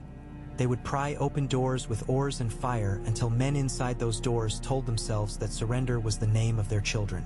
They would be bold without being stupid. They would not imagine that a plan survives 3 heartbeats of war without growing a second head. After, when the boats pushed off and the wind had freshened and the gulls returned to the business of their own hunger, Daenerys walked ankle-deep in the retreating wash and let the hem of her gown darken. The dragons ranged in small circles, impatient for meat and sky. Yora came up beside her and did not speak because he had learned that some silences must be used while they are ripe or else they rot and make the next words stink. "Do you trust him?" she asked, as if testing a stone. "I trust that he cannot forgive himself if he fails in public," Yora said. "It makes a man exact. It also makes him cruel. He is not a liar. He might be dangerous in a way liars never are." "Good," she said. "I am tired of lying as the only currency men bring me." Doran took the long way back to Sunspear so that he could feel the ache in his joints settle into its usual places before he had to be a prince again. Areo walked with him and said nothing. At last Doran laughed once, softly, and shook his head. "We are going to set a city on fire to save it," he said. "We will have to remember to tell the children that the smoke was honest." In the days that followed, the rooms hanged. They filled with lists, ships, oars, pitch, food for men who would swing from ropes all day, strong-armed women to carry water to the quays, letters to be smuggled, not to nobles, but to fishers in Blackwater Bay who had made their own treaties with their own stomachs and could be convinced to guide men through currents that did not show themselves to outsiders. Arianne made a game of turning aside half the men who came eager to stand under Daenerys' eye. She weeded courtiers like a garden, ruthless, not unkind. Oberyn drilled volunteers until he found the ones who could turn and run without losing their order when the moment came for the second blow. Quentyn went through stores with a ledger man's patience and discovered a slow leak of flour and a quicker leak of oil and mended both with quiet strength that made men begin to call him prince as if the word had weight. Daenerys practiced with her dragons until they learned the difference between a finger raised as a warning and a hand lifted as command. She learned how close she could bring them to cloth soaked in oil before the world turned bright. She learned to make them veer with a sound. She learned that the most important thing was not the heat, but the moment when heat meets wind and decides whether to become weather. Ser Barristan Selmy would one day have taught her the art of turning a charge. Here Oberyn taught her the art of turning flame. "You must never ask it to go where it will not like the air," he said. "Fire is brave, but it is not stupid." The Reach sent flowers and denials. A polite letter arrived from Highgarden that did not mention dragons and did not mention ships and did not say the words King's Landing, opting instead for the capital or the city, as if refusing to name a thing could summon a safer version of it. Olenna's hand was in the edges. There was a strand of mockery so thin only sharp men would feel its bite. Doran sent back a basket of lemons that looked to have been painted and a note that said simply, "We are well," as if well were a shape he could walk inside and bar the door. Tyrion wrote again, this time to Doran and to Stannis both. To Stannis he sent news in clean phrases about the state of the city's granaries. Numbers generous enough to discourage immediate action, but not so generous as to be called lies by the first starving man who looked into an empty bin. To Doran he sent a crude drawing of a dragon done by a child with a note beneath it that read, "I find that no matter what shape I give this beast, it always looks like a woman with a difficult laugh." He did not sign it. Doran showed it to Daenerys with one brow raised. She shook her head, amused and angry both. Robb Stark read a scrap of news in a cold pavilion on the twins' low ground and put it in his belt as if the paper were a blade. "Dragons," he said to no one. And the word went out of the tent and across the river without anyone catching it. Catelyn stood in the doorway and watched her son count his enemies. She had grown used to counting and found that she could not count past a certain number without seeing the face of her younger boys. News from Winterfell traveled slowly. News of dragons traveled fast. Davos prepared his ships with the exactness of a man setting a table for men who would die without knowing whether the bread was stale. He walked the decks. He walked the men. He sat with Stannis and the Red Woman and the map and studied the harbors of the capital until his eyes felt full of rope and ladders. "We will not win a battle at sea by pretending we are gulls," he said quietly. "We win by making the gulls come." "I have no patience for riddles," Stannis replied, but his mouth tugged a fraction. "Say what you mean." "We will faint at the mouth," Davos said. "We will dance at the chains. We will let them throw their oil and their arrows and their fear. And then we will come where they are thin, to the place where the river whispers to men who grew up without maps. I can find it. The men in the small boats will find it. The girls' dragons will make them look up while we move where men look down. If your grace insists on standing where people can see your banner, they will shoot at your grace and not at the men who need to breathe to row." Stannis looked at the line where water became idea. "You will not die," he said to Davos, not as a command, but as a piece of stubbornness he was not willing to let the sea take from him. "You are the one man I can speak plainly to in this army. It is an inconvenient thing. Do not make it necessary to find another." "I will try not to," Davos said, and thought of his sons as if that could grow them skin. When the day came, the beaches filled with little practicalities. Men checked oarlocks. Women shouted at the boys who had found a reason to love rope that morning. The sky offered nothing more than itself. Daenerys went aboard along, low vessel with a hull stained by a dozen ports and a captain who had left his fear in the house where he ate breakfast. Drogon came to the rail and watched the water with an interest that did not read as fear. Rhaegal perched on a spar and creaked it slightly. Viserion flitted from mast to mast as if the ship were a toy he had been given for good behavior. Arianne came, too, over her father's mild objections. She stood at the stern with her hair bound so it would not slither into the oarsman's eyes and learned the rhythm of the stroke, bending her knees with the men until she could feel the work in her own thighs and lungs. Quentyn stayed ashore with the lists because someone who could count must always be left to resent being left. Areo took the bow of another boat and said nothing and made the men around him quieter just by being alive in their sight. They went out in a wake that braided into 4, then 8, then more. The bay widened, revealing the city that had been called the capital so many times in letters that Daenerys almost expected it to look offended. It looked tired and proud. The Red Keep sat on its stone like a man who will not get out of his chair because getting out would be an admission that he should sit down again.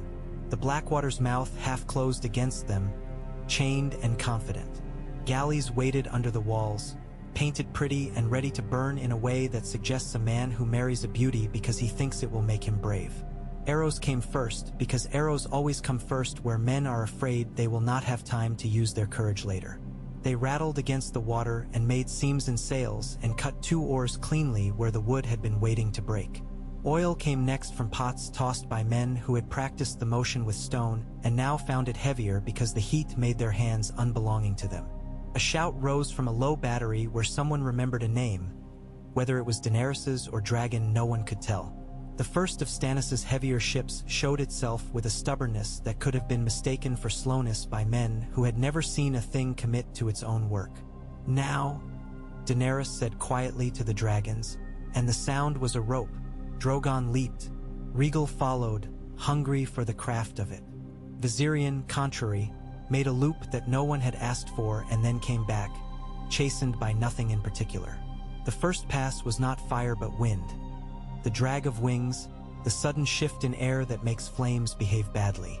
Pot throwers missed because their eyes went up while their hands kept their old rhythm. The second pass was heat, short, surgical. Oil caught with an eagerness that would have been funny if not for the men standing in the wrong place in the wrong hour. One galley's painted eyes melted, making it look like a child beginning to cry and unable to finish. Another sail went bright and came down and wrapped a man like a blessing from the wrong god. Davos's smaller boats ran the ragged edge where river water met the sea, where the reeds that once grew here had taught the current to behave itself in a pattern that only men who had watched this water for years could read. They slipped past a chainboat busy with its own terror and put hands on low pilings slick with things that had no names in a noble's vocabulary. Men in the city above leaned over the parapets to see, and Davos let them see him, an old trick from days when a customs clerk was the only city to be taken. He made his crew keep their stroke even when the oars wanted to measure panic. On Daenerys' ship, Arianne found herself laughing, not with joy but with exhilarated disbelief that the world had arranged itself so that she could stand at the stern of a boat and watch dragons fly and not be punished for pretending to be a man. She looked at Daenerys when she could look away from the sky. The girl's face was composed. It was not a mask. It was what her face looked like when the thing inside it was dealt to properly. It frightened Arianne and thrilled her and made her want to see if touching that composure would burn her. They pushed and they retreated and they returned. It was not a rout. It was not a triumph. It was a wearing down done in sunlight, the salt and ash smell of a working kitchen that prepares to feed 1,000. Twice Drogon took an arrow that he tolerated like a nettle. Once Viserion plunged too low and came up trailing smoke from the tip of his wing, and Daenerys swore once in a language that had never been spoken in this bay before and lavished affection on him without withdrawing command. Men on the walls began to remember that dragons are beasts that can be killed, and also that beasts that can be killed can kill men who remember that. The memory made them smarter. Smarter men are more dangerous. Smarter men also throw fewer pots into the water. By afternoon, a wedge of Stannis' ships had shouldered into the bay like an ungentle truth. One bold captain swung too close under the walls and had his deck cleared by a rock heavy enough to require 10 men and the combined belief of all their mothers. Davos's boats had found the lower channel, and a whisper began in the city that men had come up where no men had come since the Mad King's time. Tyrion stood on the battlements and watched fire behave as if it respected men's plans. He looked for green and did not see it. He looked for his sister and did not find her. She had taken the boy and gone below, which was either wisdom or an admission that she trusted wine more than stone. "Not the chains," he told the men near him as if they might matter. "Today, not yet. Make them think we've forgotten them. Let them call us clever for not risking them. Then make them pay us for our negligence." "Sir?" a young guard asked, either because he was too stupid or too frightened to know why men make the jokes they do before they die. "Nothing," Tyrion said. "Pray to any god that has not yet been bribed." Down on the water, Davos turned his head as far as he could toward the city without giving up the line of his boat and thought of a testament that would not make it to his wife. He thought of his boys. He thought of onions. He did not think of Melisandre. He did not have room. The current grabbed his hull where he had hoped it would and sent him into a pocket where arrows fell instead of flew. He shouted once, a raw sound that was not language, and felt his oarsmen lengthen their pull. Above, a woman leaned over a parapet with a bucket and then, realizing her mistake, began to cry before the oil was even lit.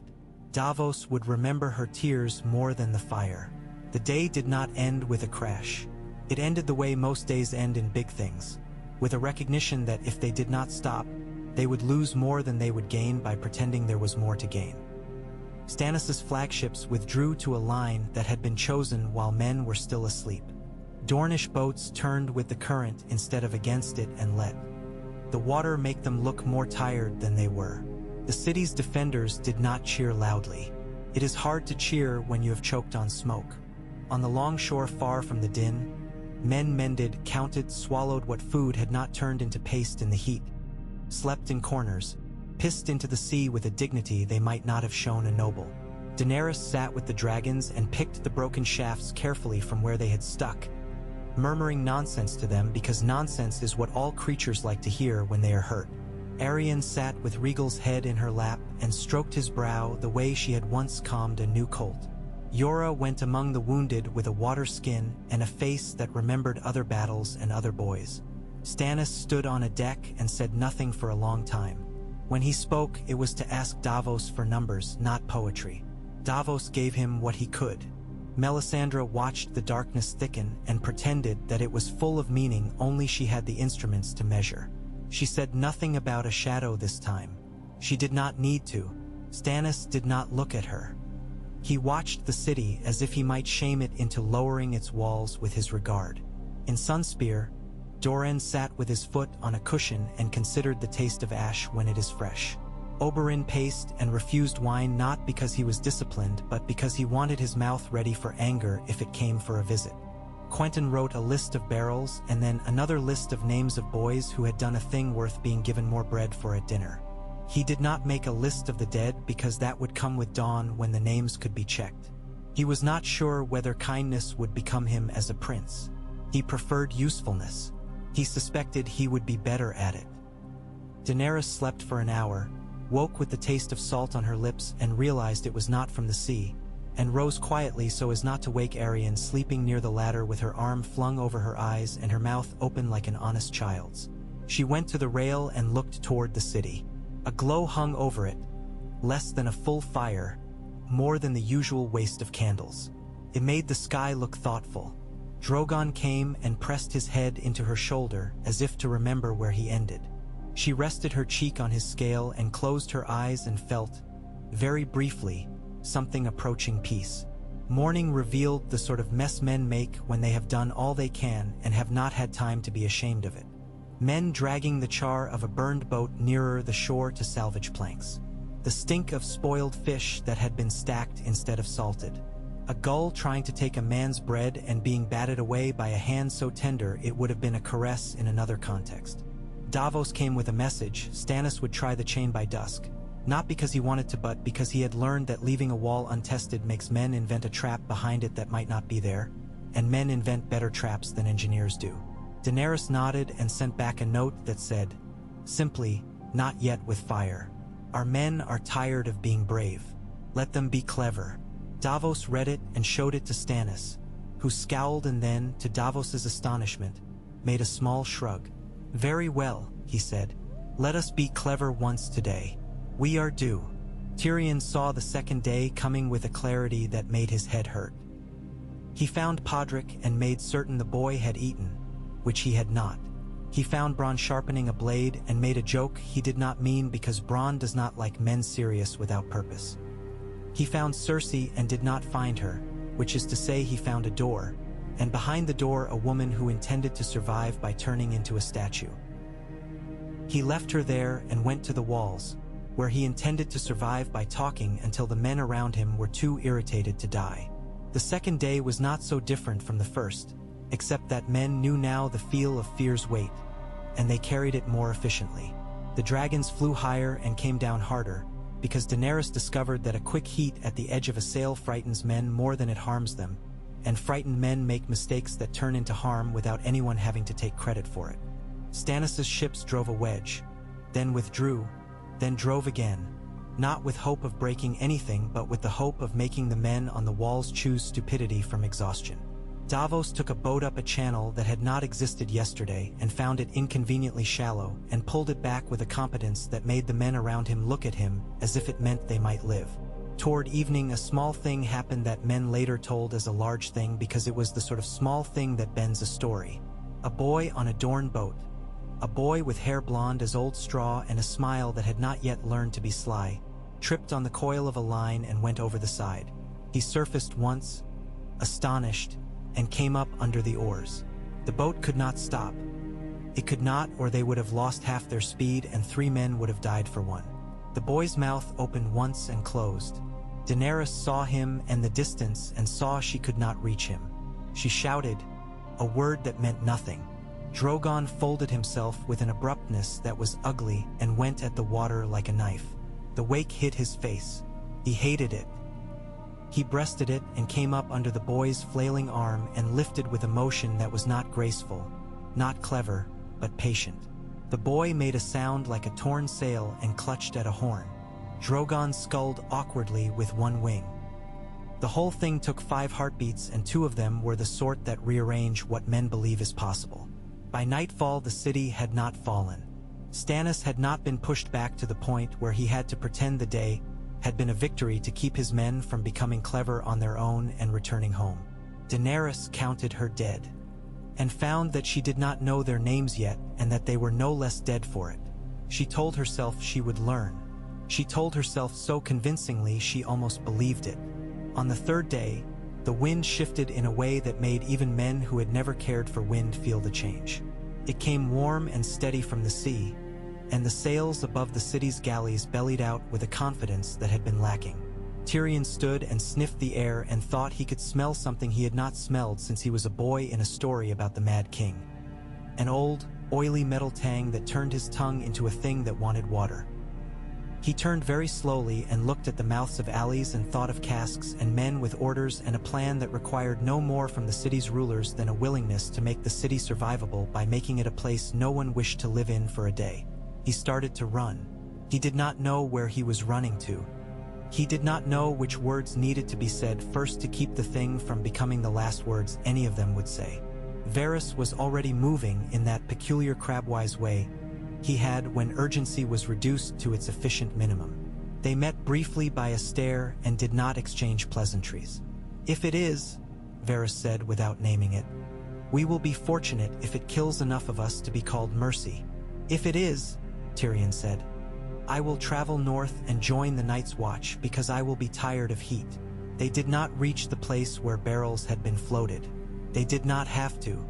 The river reached them with news. A sudden bright from the underbelly of the water, a tremor like a body throwing off a sheet. Men who had spent 3 days learning the feel of dragon fire found that a different heat, one made by a king long dead and a pyromancer who had not been consulted, did not behave the same. It leaped, it licked, it found oil and refused to wait politely to be invited in. On the water, Davos stood in a boat and thought, for one clear second, that he was a young man again, because he had rarely seen so much money go to waste. Then the green marched across the surface, not as a sheet, but as a herd. Men shied boats as if boats were horses, which they are not. Stannis' flagship yacht. The oarmen kept their rhythm because fear had made it part of them. A Dorne boat to Daenerys' left became a lantern. A man on its bow, someone Arryn had kissed in a corner last night without asking his name, jumped without the decency to scream. The chain across the river mouth did its part, turning a run of flame into a cup. Daenerys shouted to the dragons and they went up, battered by heat that made even their lungs question her choices. She felt the pain like a bruising under her ribs. She pointed and reprimanded and begged. Drogon found a pocket of air that did not want to eat him and held it for his brothers with a tenacity that was older than any court. Rhaegal cried once, not fear, not pain, surprise, as if the world had changed underneath him and no one had asked. Viserion wheeled in a circle that looked panicked and then straightened and cut across the face of a flame with a neatness that made Daenerys' eyes sting for reasons that had nothing to do with smoke. On the wall, Tyrion looked down and understood that he did not control this and never had, and that the best he could do for his city was to break the thing they had planned so expensively so that it killed fewer. He thought of the chain. He thought of men in boats. He made a choice he would argue with himself about for the rest of his life. He sent the order to drop one of the lesser chains to give a way out. He told himself he was not saving Stannis. He told himself he was not saving the dragons. He told himself he was saving his own men from having to kill one more boy who looked like someone's youngest brother. Davos saw the slackening, as a sailor sees a wind's little shrug before it is noticed on land. He shouted. He turned. He took a burn that would make his arm look interesting in winter and did not notice it. Stannis' flagship found the seam and pushed, the hull groaning like a man making a vow he does not want to keep and means to anyway. Dornish boats followed, and others. Some did not.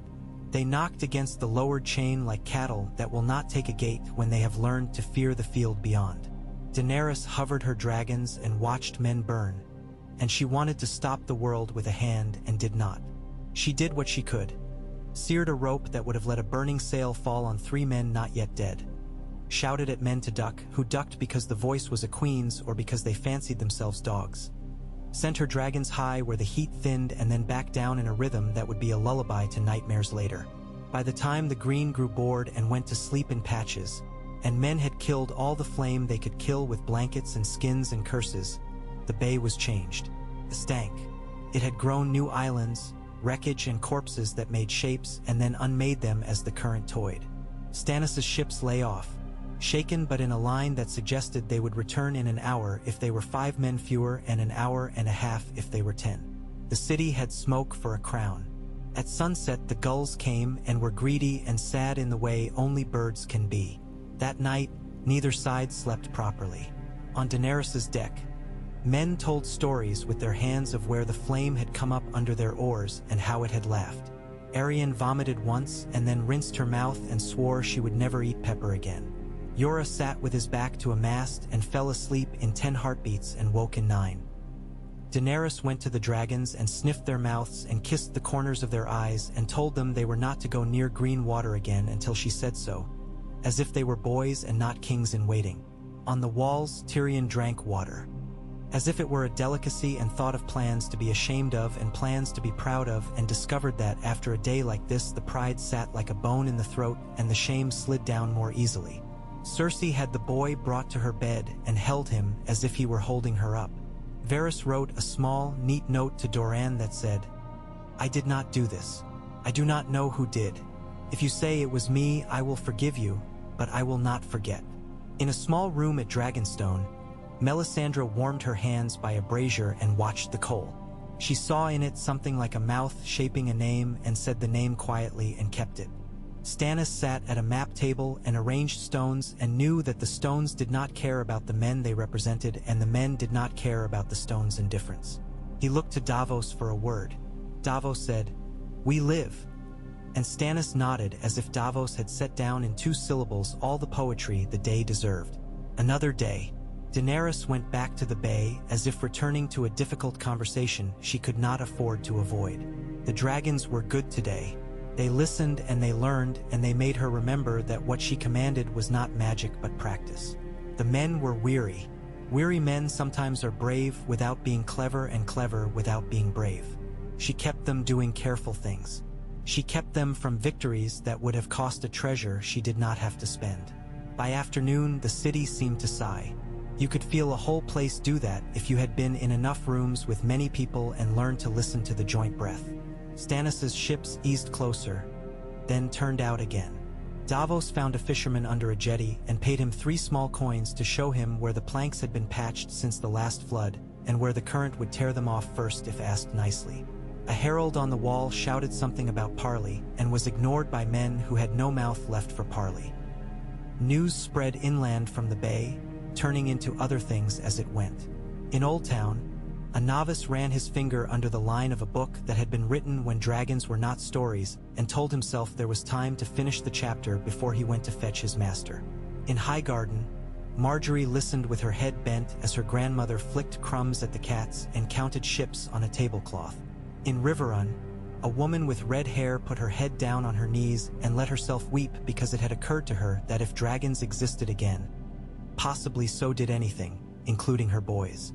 And in the Water Gardens, where the sound of the bay came like a rumor softened by walls and distance, Quentyn walked among boys who would grow up to become men who told stories about this week. He pressed a hand on a shoulder here and there and gave a piece of bread to a child who had none, and he told himself that the number of barrels met the number of mouths without one stealing from the other. He did not count the dead. He would, and it would make him quiet for a season. But not today. At sunset, a raven came to the Dorne camp with a square of folded parchment that smelled of smoke and lard. It bore Tyrion's hand. "I have dropped one chain and raised another. You will not know which until you try them. I trust your cleverness more than my sister does." Doran read it and smiled once without showing his teeth and sent back an orange. It was ridiculous. It made sense by the logic of men who had been taught to use gifts like knives. Davos found Daenerys at midnight, sitting with her feet in a bucket of cold water because they had swollen in her boots. He had the look of a man who had decided to say a thing and would feel better once it had been said. He cleared his throat. "Your Grace, Ser Davos," she said, because she had decided that for tonight he should be a knight and not a name without a handle. "I saw you," he said. "When the green came, you did not leave. I think you could have. You could have gone up and sat over it and waited and come down when it was safe. But you stayed where your men could see you. That was good." He paused. "I do not say that because I want you to keep doing it and die for a reason that fits on a stone. I say it because I want the day, when it comes that you cannot, to know that it should be ashamed of itself." She smiled. It was small and surprised. "You are a good man," she said. "No," he said, "but I am better than I was." "What do you need?" she asked. "For tomorrow." "Water," Davos said dryly. "A wind. A better god. Fewer plans. More luck." "I can bring water and wind," she said. "Gods do not answer me. Plans tend to embarrass me. Luck." She looked at the dragons. Drogon, dream-heavy, twitched his feet. Viserion made a noise like a bubble popping, chasing something in his sleep. Regal breathed a long, slow river. "Luck is for men who have time to sit." In King's Landing, beneath the Red Keep, in cellars that remembered old heat and knew new fear, Varys stood and watched the green stain under the rafters where fire had licked and been denied. Pyromancers cowered with the unease of men whose tools had been used well and could now never be praised without being feared. Varys walked among them as if walking in a garden and plucked information the way one plucks herbs. He wrote a note to himself in his head and did not write it on paper. Too much fire makes people forget bread. On the 4th day, because even wars have a 4th day where men discover their bodies again and find them heavier than they were, Daenerys kept her ships back. She sent only the dragons, and even they she sent without blades for the other side to see. She made them shadow sails, not burn them. She made them encourage mistakes, not punish them. Stannis sent Davos to skirmish with oars. The city held its breath and did not spend it. Toward noon, smoke rose from somewhere it should not have. Not the bay. Not the galleys. Within the city, a market, a street, some foolish man's house where oil had tipped. The smoke went from white to brown. Tyrion saw it and swore and went toward it without waiting. Cersei did not. She saw it and had the boy carried to the September. The mothers of the city instinctively walked against the smoke, pulling their children with them. A man with a cart full of pears sold them all in a minute and laughed and then cried without noticing the change in his mouth. Daenerys watched the smoke and felt a cruel relief that it was not one of her fires. Then she felt ashamed of the relief and went and took a napkin and wrapped it round a boy's hand that had blistered where a rope ran and told him a story about a woman who learned to call the wind by its right name and found it behaved if it was treated like a neighbor and not a god. He fell asleep with his mouth open. She sat beside him and was still until the dragons found her and arranged themselves like furniture that breathes. By evening the rhythm had returned. Row, withdraw, faint, bear, burn, cool. Somewhere beneath the surface of this work, the city's stomach turned. Bread was counted and recounted and found missing. Bakers were told to bake with more water. Wine sellers discovered they were now bakers. The price of onions went up. The price of news went up too. Varys paid and took note and paid again. People slept in halls that had not known sleep since the last time a child was born in them. On the fifth day, when men had begun to say today without meaning yesterday, the thing that breaks happened. It was not the chain. It was not the fire. It was not a dragon made angry by an arrow. It was not a hero. It was a barge. A big, slow barge carrying firewood for the kitchens of the Red Keep. No one thought to move it. It was in the wrong place at the wrong time. A thorn of burned wreckage caught it. A spark from a dying brand found it. Wind and luck finished it. The barge drifted broadside under the western wall and went up with a sound like a man deciding to live. It burned hot and long. The wall above it heated, not enough to char, enough to make the mortar decide what sort of stone it wanted to be when it grew up. The men on the wall moved back because their boots told them to and the wall had fewer men. Stannis' ships came up like a good argument. Davos shouted something no one heard. Daenerys held her dragons back one more pass and then pointed and sent them with the sort of precise cruelty that is mercy by another name. In the stretch of an hour that followed, everything men had planned was both corrected and ruined. A gate that had not been meant to matter suddenly mattered because 3 men had the confidence to put their shoulders to it and not stop. A little boat with oars stolen from 3 bigger boats found itself in exactly the place it needed to be when a rope fell. A boy threw a pot that broke on a man's helmet, and the man under the helmet lived to become someone whose grandchildren would be bored hearing the tale. And on a parapet above all this, Tyrion Lannister killed a man with an axe and did not look long enough to know whether the man had meant to kill him. He had thought for days that this had to happen before anything else could. He had thought it would be worse. He had been wrong on both counts. The outer harbor became a place where men stopped pretending they were not going to have to talk to one another. A banner fell by accident and took a truce with it. A trumpet that had been saved for a triumph made a noise like surrender and no one corrected it. Davos brought his boat along the edge of a wharf that should have been blocked and was not. And he put a hand on a rung that had been greased and did not slip because his hand had known worse. He climbed. He shouted down. Men followed. He did not look back because men do not look back when they have decided that looking down will turn their legs to meat. Stannis landed somewhere else because Stannis would never land where Davos did, and because Stannis must be seen to land where kings do. Daenerys stayed on the water because that was where she could hold the dragons to her and still see for 10 men. By afternoon, the shouting had changed key. It went from fight to bargain without telling anyone it meant to. Men inside the city who had told themselves they would die for their walls discovered that dying was less attractive than opening a postern and telling themselves a story about how it had always been meant to be like this. Men on the water who had told themselves they would fight until the sun went down discovered that the sun on the waves looked very much like victory and decided to be gentle with themselves for an hour. Daenerys brought Drogon down on a tower where 6 archers had stopped shouting because their throats hurt and felt the heat through her sandals and the thin leather that had been meant to make a queen look like a girl walking on the beach for an afternoon. She saw men below take off their helmets because their skulls were making sweat into hot wine. She saw a woman at a window with a child in her arms put a finger in the child's mouth, not to quiet it, but because she had nothing else to give. She saw Yora's back in a knotted set of men and knew it not by shape but by the way men turned near it, making room because someone else had done this before them in another hour and the habit had become a trail. She saw Arian, hair loose now because a boy had caught it in a rope and apologized and then cried laughing, stand on a deck and point with 2 fingers like a lord born. She saw Quentin on a smaller boat with a pole, driving wreckage aside with the disgust of a man who badly wanted the world to be neater than it could be and would not give up the desire. King's Landing did not fall that hour. That is not the sort of story it was. It sagged. It let men in where it had kept them out. Pretended it had not.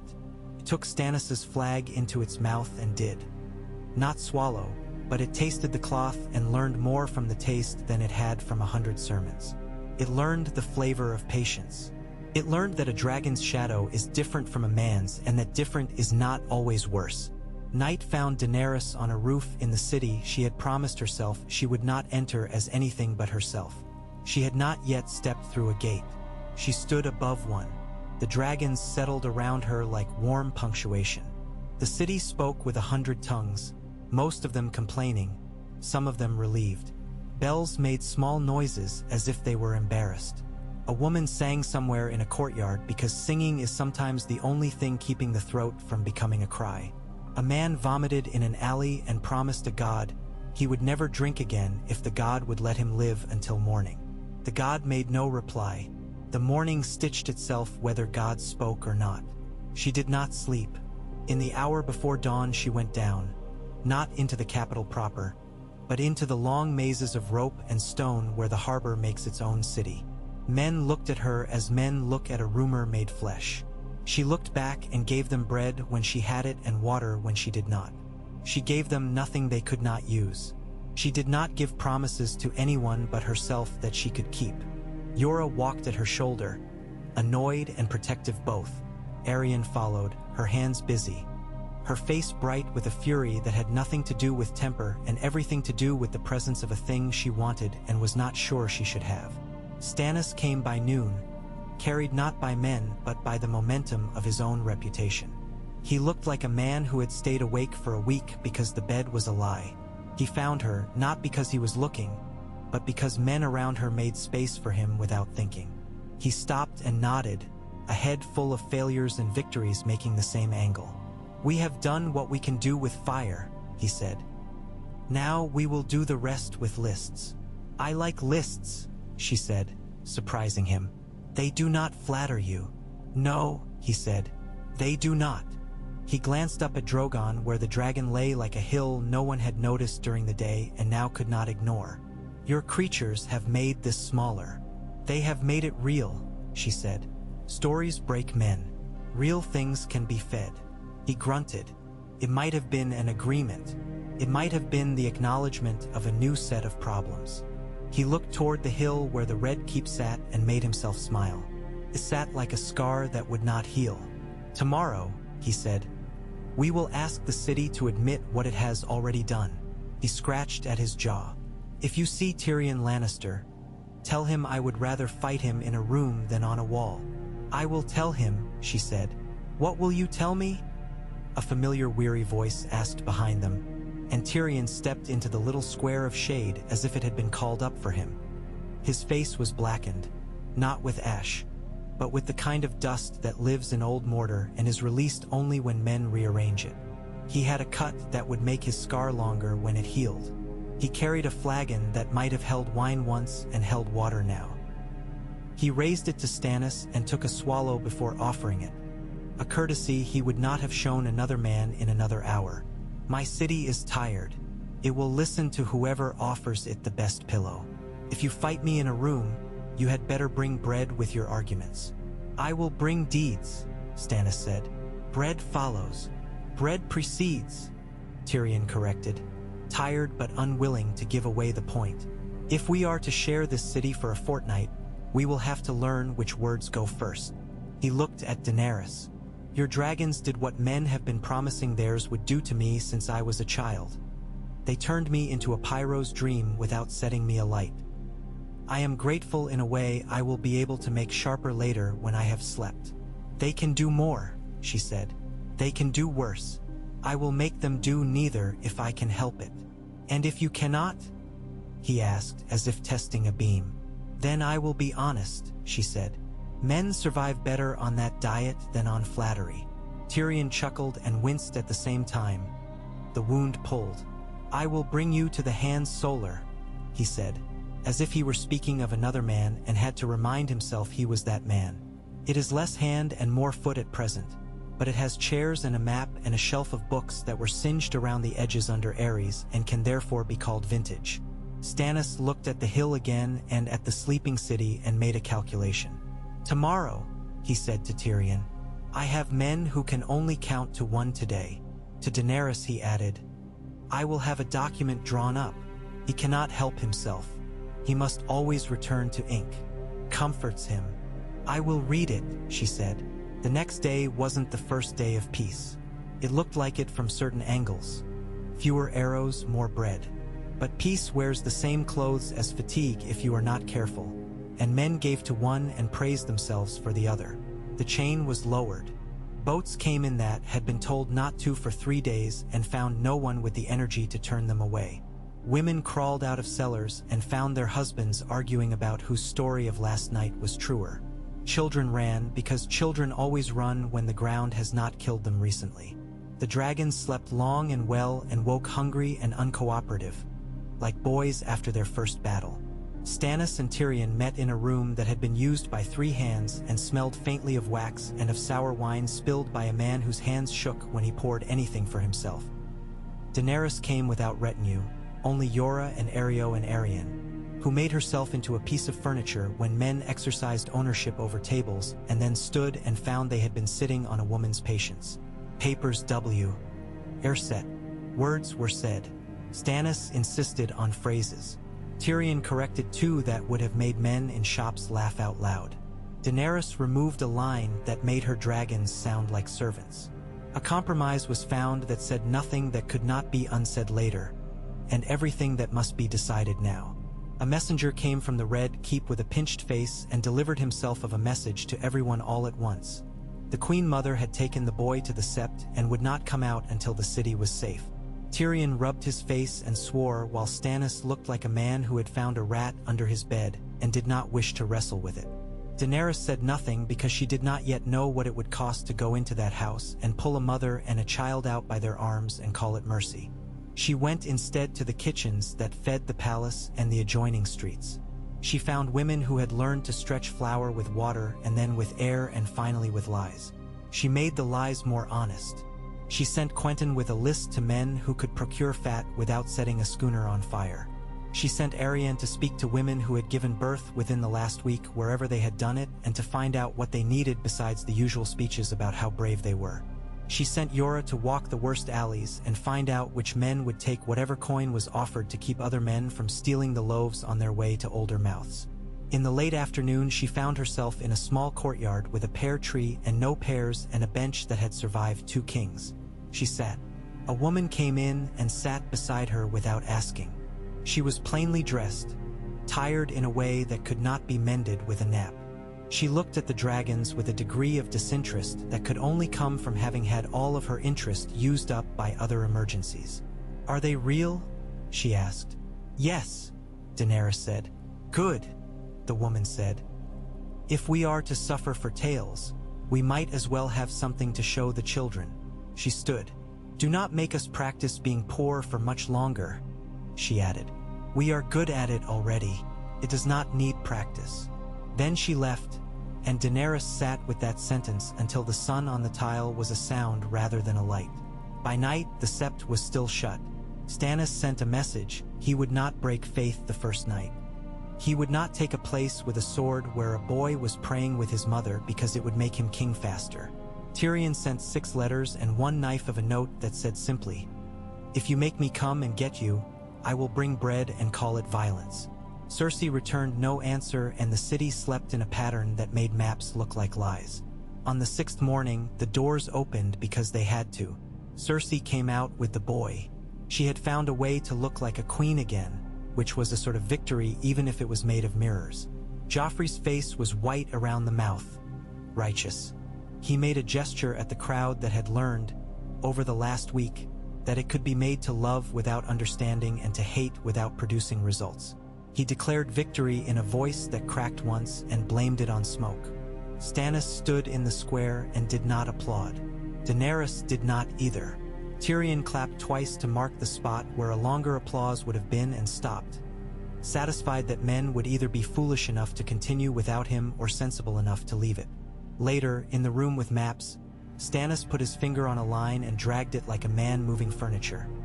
The Lannisters would give up the harbor, keep the keep, sit with a boy until a council could make a story to tell the realm. Men would bring food. The dragons would retire to the walls and sleep with their mouths closed.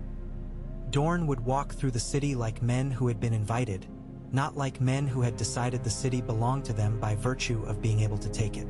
Daenerys agreed to everything except the last fee of words. She would not be called helper. She would be called what she was. And what is that? Tyrion asked, bone-tired and still dangerously amused. The future, she said, without smiling. He bowed, not deeply but deeply enough. You are, he said, if we do not break you first. Do not try, she said. He shrugged. I rarely try anymore. Men call that wisdom. It is only conservation. After this, days become smaller by necessity. Large things had been done. Men went back to their old shapes as soon as they were allowed. Daenerys moved between rooms and roofs and courtyards. She listened. She ordered sometimes and more often suggested, because suggestions go farther into rooms without being stopped by men who make their living stopping orders. Stannis built councils out of men he despised because they were the only men who could do the work, and the hating kept him honest. Tyrion slept whenever he could, ate little, and wrote everything down because writing things down makes fear seem like a task rather than a storm. A raven came to Sunspear with a note that said Arianne had made herself useful in a way that men could neither praise nor forbid without losing face. And Doran smiled in the way a man smiles when he has been right about someone he loves and will not be thanked for the being right. Oberyn began to teach boys in an alley near the harbor how to plant their feet so a knife had less to do with their future. Quentyn took down a broken sign and in its place put up a piece of plain board that said bread at this hour and meant it. Melisandre came to Daenerys once more before the week ended. In a room where the air moved slowly and made a sound only if you held your breath to listen. She stood near, not near enough to be thought bold, near enough that the dragon behind Daenerys lifted his head and watched without committing to interest. You are very sure, Melisandre said. It looks like faith. It is work. Daenerys said, you would not respect faith if you saw it up close. It has soft hands. Melisandre smiled, half pity, half challenge. You will have to choose, she said, between being a queen and owning fire. There is not room for both in a body forever. I will be both, Daenerys said, not as a boast but as a schedule. You will try, Melisandre corrected, and men will die for your trying. They die whether I try or not, Daenerys said. I have decided to prefer the version where I can look their families in the face. Melisandre inclined her head, a recognition more than respect. Then I will watch you, she said, and if you falter, I will speak to the fire on your behalf. Do not, Daenerys said. It does not know my name. It knows your shape, Melisandre said and left. Word went to the north that the city had learned to speak in 2 accents at once.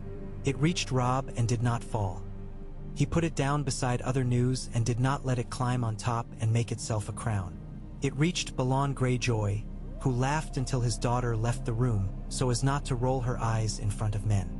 It reached Highgarden, and Olenna counted ships with a cleaner arithmetic than the men around her and decided to befriend whoever was left after the next 2 months. It reached Winterfell's ruins on the wind and made a sound like a candle guttering. In private, in a garden where the pears had begun to grow again because trees do not know politics, Daenerys sat with Quentyn and broke an orange between them. The smell was clean and sharp and did not know the names of any of the dead. Quentyn did not speak quickly. You could marry me, he said at last, and then winced at his own phrasing. I mean, I know what you mean, she said gently. You would be a good husband.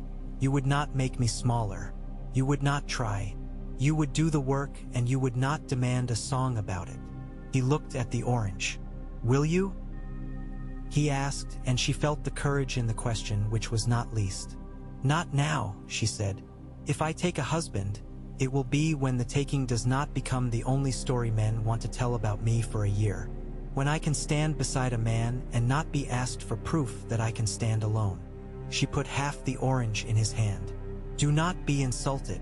I am relieved, he said, as honest as ever. I am not ready to be that brave, but I wanted to offer you the choice to refuse me. I did not like holding it in my pocket like a stolen coin. Good, she said, and fought the strange impulse to kiss his brow as one kisses a younger brother. You will be a good prince. I will be a useful one, he said. It is enough. It would have been neat if the city had turned polite and Dorne had gone home with its pockets full of IOUs and Stannis had taken the boy's crown by degrees while Daenerys's dragons learned to come at a whistle and men wrote down her name without pausing. But neatness is the last god to the feast. It finds the bones and arranges them after the dogs have gone. Before neatness came other visitors. A message slid under a door. Lord Tywin Lannister was riding from the west with men who liked to arrive late and be invited anyway. A whisper in a stairwell. Balon Greyjoy had made himself a crown on Pike whether men liked it or not and sent sons to light the north. A note with a broken seal. The phrase had discovered a new way to pretend at kindness. A rumor told in a kitchen.